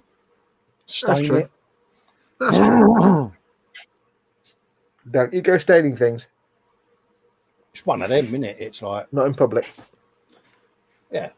It's only held on with a bit of Cat 5 network cable at the moment to look at some strings, so... Nothing wrong with that. You just orchid it, so you may as well use orc technology. Absolutely. Random Why bits use of rope stuff when you can use a bit of random cable? Yeah, random cable. Well, of course, I'm going to have to try and orcify that, ain't I, really?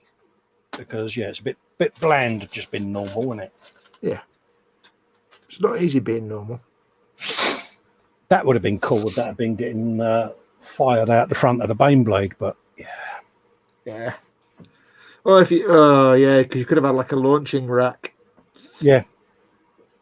You just had something on the front where that's poking out, coming out the front. But mind you, though, if it's got a trailer, it could be coming out the back of the trailer. Oh, it could, yeah. Oh, isn't it? Yeah. There you go. See, thinking. Thinking outside the box. See. So here's the question then: what could you have piling out of the back of the Valkyrie, if anything? Squigs with parachutes. Fuck me. I mean, goodness, that's a great idea. Squigs Loads with parachutes. Of squigs. SAS, Daredevil, Delta squigs. I don't know how you'd build that, but you need to build that. Little squig with parachute. Just imagine. Squigs, right? Squigs with little parachute packs on. And maybe one of them just starting to open, but they've all got like goggles on. They've all got little welding goggles on because they're obviously jumping out. Yeah. I don't know how the hell you build that, but Squigs with welding goggles. Mint.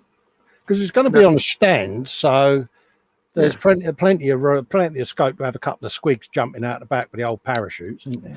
I mean, you could have them on little bits of. You remember we said about the clear nylon guitar strings or just clear fiber optic cables. Yeah. Well, they probably just go if you did that because they're a bit. Oh yeah, because you could have that fiber optic going into the parachute almost, couldn't you? And the parachute's then holding the squig. Oh, we're doing it again, aren't we? We are. I see no problem with this. I don't. I'm trying to figure out where on earth I'm going to put the sail and the crow's nest yet. No, you can't necessarily duplicate it on everything, you know. I don't know if it would work on. Not at all. I was gagging. Oh, good. Yeah, I don't know if it was if it would work on something else. Oh bloody hell, no. I don't think what else you could put on that Valkyrie. I think with the Valkyrie, really, it's more just down to the cosmetic tweaks, like the trying to take the neatness away from it. Yeah, panels and corrugated bits and wood and tires. Yeah, there's got to be. You have to go on eBay and see if you can buy a job lot of like Lego tires or something. Yeah, dirt cheap. Well, maybe not because they won't be cheap. Just a job lot of model kit tires. Dirt cheap. Yeah, not Lego tires. They won't be cheap at all. I've still got my wooden bits. He's got wood. Pardon? I'm not that exciting. My wooden bits left over from my rope bridge. Oh yeah. And I've got loads of Costa coffee stickage and things, so there can be all kinds of gubbins going on. But it's too neat at the moment. This is how about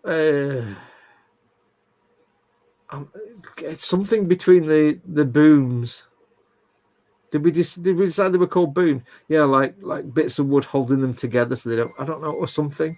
Yeah. Is that you bleeping? Yeah, it's only my fan on the hard drive over there. Oh, cool. I was getting. I panicked then. I thought something in my house was about to blow up. No, I've got my server on in the corner there still, and every now and then it gets a bit warm. It needs it needs a bit of maintenance, basically. And does it need a bit of a hoover out? Yeah, it just lets me know that it's getting a bit hot and bothered. I've got one of these fan managers on there that's got all the temp sensors. Oh yeah. Is that your lad downloading all the specialist movies again? Probably, yeah. Specialist adult films. Yeah, that's all I do. I'll just close it down. Yeah. Yeah, if it's overheating, just turn it off. No, it's come back to life. It's possessed. Oh, yeah, it's because it's shutting down. Yeah. Because it runs headless, that one over there, see? So there's no keyboard, monitor, or anything. Okay. I remote it from this system here, so I just patch into it, go in, start it up, shut it down, do its thing. None of that means anything to me at all. There you go, it's off. It's all confusing electronical terms. No, there's 16 terabytes of storage in that, so yeah. You're talking to a man whose entire PC maintenance routine is once a month. I'll take it downstairs, open it, and hoover it. No, I take it. That's my entire maintenance routine. Strip it down every 3 months and give it a good dung out. Go in, strip down all the hard drive caddy, clean all the fans out. Yeah. No, I literally open mine up and get a brush, a floppy brush, and a hoover, and just get the animals out. Pretty much taken down to the motherboard, been dropped out, and it's just an empty case, and I just get all the gunge out of it. And yet, at the same time, given this regime of care for your PC, at the same time, the Raggy exists. Yeah, but Raggy's Raggy, isn't he? Why wouldn't Raggy exist? We've been on a journey. We've been on a 6-year journey together. Raggy joined me at the bench as my tea towel of cleaningness. And then he got to the point where he applied more muck than he was removing. Yeah. But I still used Raggy. And Raggy's got an assistant, don't forget. There isn't just Raggy that's involved. Oh, God, I'm really going to drop myself in it now. Has Raggy been breeding? No, because Raggy is a tea cloth, isn't it? Or tea towel.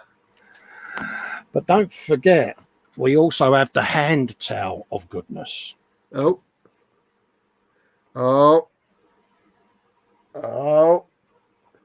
Yes. Wait, is that 2 Raggies? So we have hand towel of goodness. I don't understand what? I don't understand how they get like that. Because they get used for pretty much everything. I don't understand how they get ripped to shreds. They're rotting. Yeah. You know, that's wear and tear. That's sprue glue. That's varnish. That's all kinds of vigorous rubbing. Yeah. I have to admit, there is under my on my computer desk, under my monitor and stuff, there's a bit underneath where you've got your legs go. There's a little shelf, and there is a box because there's nowhere else to put it. And in that box is a pile of t-shirts, all of which are probably not that crusted, but a bit crusted in Starship filth. Yeah. But they hide away in that box. Well, that's it. They're nowhere near that. They're nowhere near that level. Starship filth. It's a gloss varnish. It used to clean out bowls of airbrush cups and things, but it no longer does that because I can't. Hang on, wait a minute. For a northerner, is it airbrush with an H or airbrush without an H? Airbrush with an A. Yeah, okay. But I use my little makeup pads to do my airbrush cups. No, I was thinking. Where would you have a hairbrush? But I've got air dryer. All right. Yeah, I've got the air dryer of Fox doesn't understand how it works. Air dryer, haven't I? I don't understand how it works. What? That you mean the one that's like a pencil or something? Yeah. Oh yeah, this thing like a submarine. It looks like a lady pleasurer. It's got a magnet. Oh. Good man. Oh, magnets. God damn it with the magnets. I still don't know how that works though. It's witchcraft.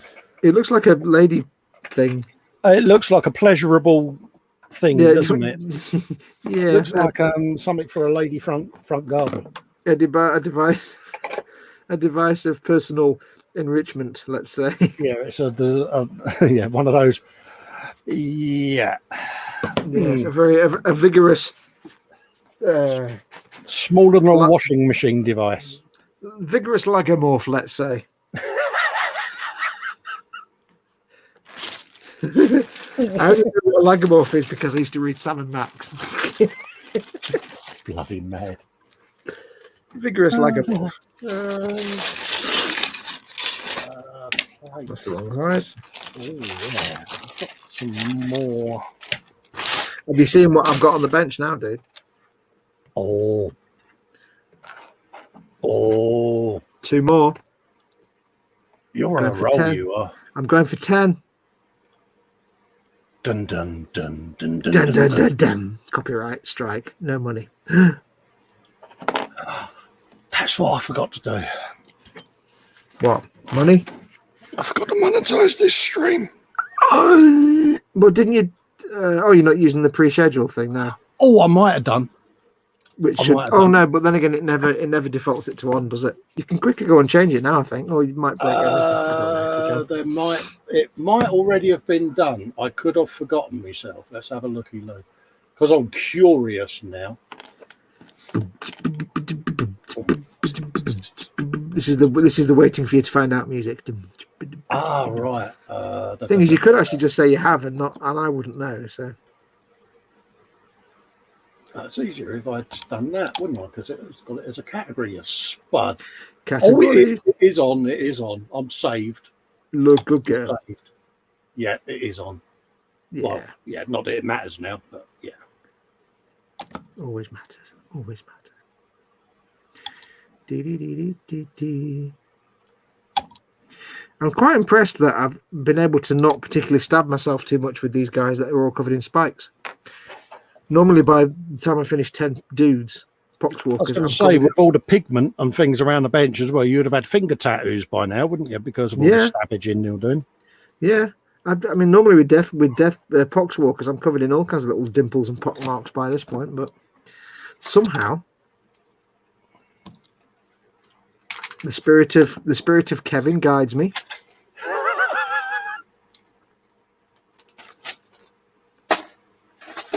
Except on this dude whose head doesn't fit because I'm making a right minge of it. So I need to print more stuff of goodness for this.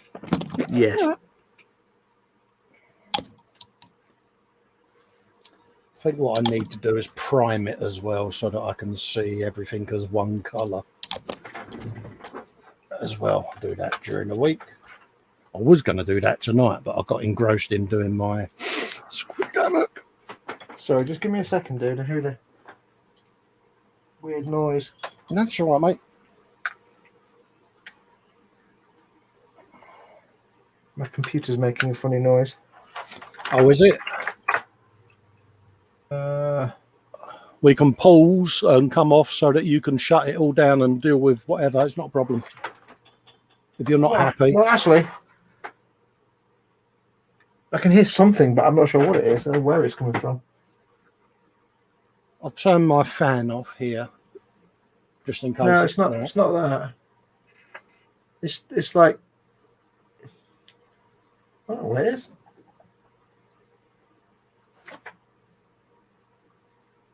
Might be nothing. I'm sure it's nothing. Okay. Don't worry about it. Is your computer throwing any errors at you? No, it was like a sort of brrr noise. I didn't know what it was. Lindsay, somebody- thunder and lightning. Oh my! No, it's like somebody. It's like as if somebody outside suddenly turned a lawnmower on. It wasn't a rumble of fire, thunder, was it? No. It was like an electrical noise or a mechanical noise. Ross Medlock says put a couple of skeletons on it, Cole. Oh, is that skeletons? Yeah.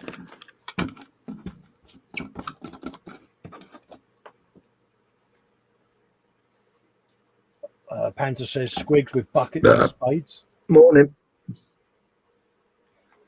Panther says what the Valkyrie needs is a barbecue grill between the jet engines. Could have a squig stood behind it holding a marshmallow, couldn't you? Could do. I'm not sure a squig can hold anything though, having no arms. Oh, grot even. There you go. That's the one. I'll get it eventually. You'll get there. You're not anywhere near as bad as Chris. I wouldn't worry too much. It is something though that creeps in, isn't it? It does get inside your mind. Yeah. And getting inside my mind is a very scary place to be. Well, I think you need to make sure you have enough orcs on it as well as not just grots. Yes. Because grots. Yeah, I need to buy set of orcs really. Orcs. Because grots are kind of like, they're the minions, aren't they? yeah, they're kind of mindless and stupid. You wouldn't trust them with an entire machine because they're the kind of, they get trusted with like simple artillery. Yeah. But even then, you can't guarantee that the grot actually running the gun won't fire himself out of the gun by accident. It tends to happen. Yeah. I could do with getting some. I'll have a look on Fleabay as well. Fleabay. Can I just say, I've now milked 10 people. You've built 10 people. 5, 6, 7, 8, 9, 10. 10. Oh, mate, I am impressed. 10 monkey fluffers. Look at that. And let's just add them to the ones I've already built. Let's just put these little fellas here. You are full screen now because this is one of them monumental moments. Oh, I'm not finished yet. I'm not finished. 10, 11, 12, 13, 16. I've still got 4 left to do. But then we've also got this 2, 3, 4, 6 that I built before I started these. So we're going to have 26 poxwalkers. And I've not even started building the ones in my combat patrol yet. Holy moly. Right. So this is 26 poxwalkers. I'll get them all in shot.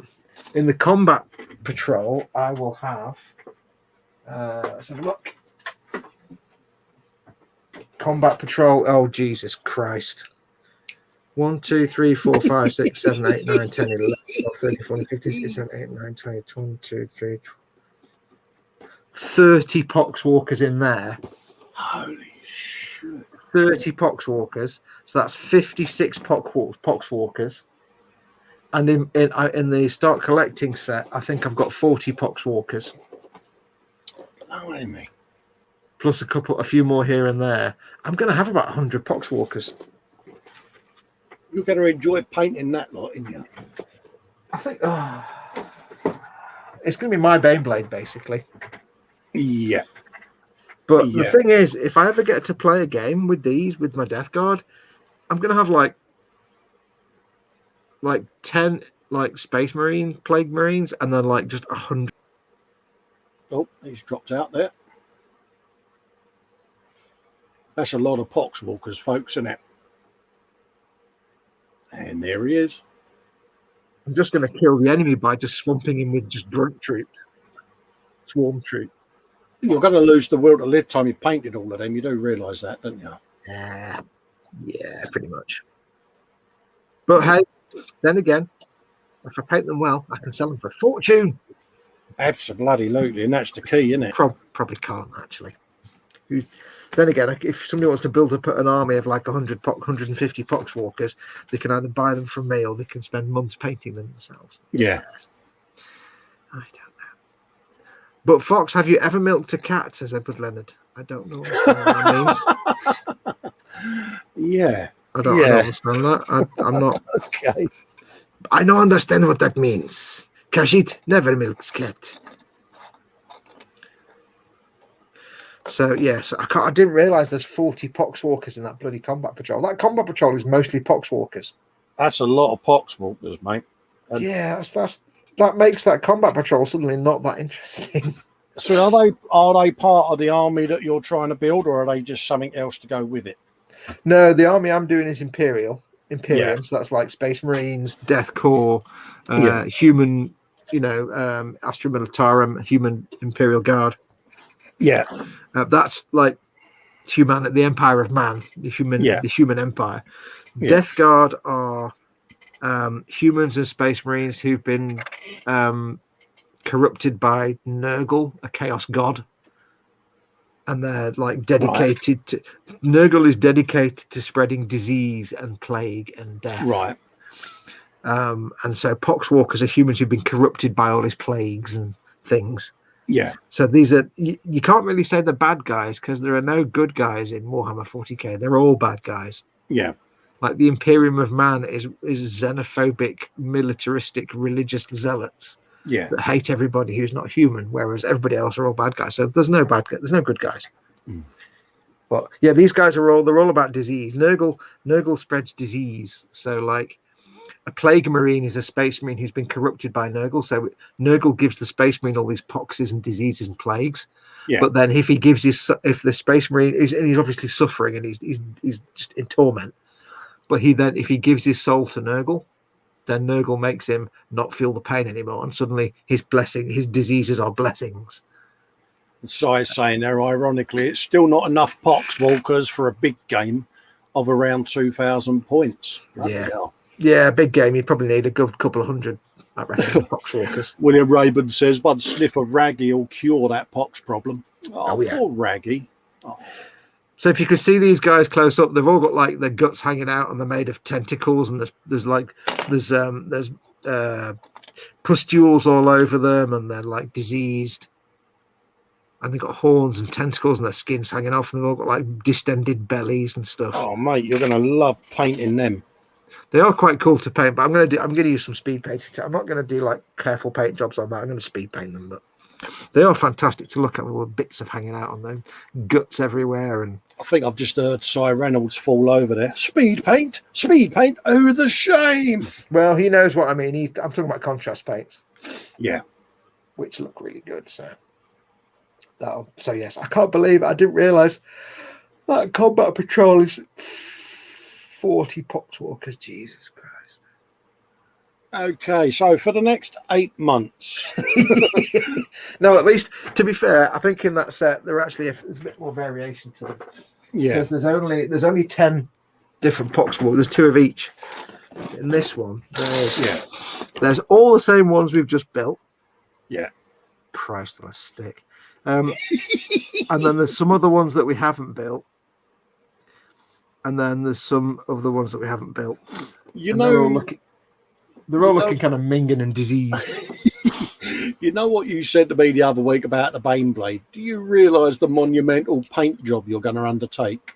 Yeah. Well, that's where the thing that gets me is that when you look at like the box art, I'll zoom in a bit and show you, but when you look at the box art, where's my thing for my camera? Hang on.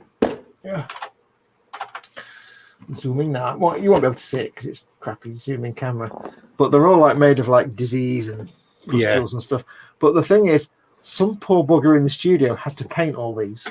God, man, yeah. But had to paint them to obviously a professional standard. Yeah. Like a Games Workshop style paint job. So they're all like, even if I do a speed paint technique, it's nothing compared to the poor bastard that had to paint like the guy with his guts hanging out. Yeah, that's a lot of work gone into that. Yeah. This is what I mean when you look at the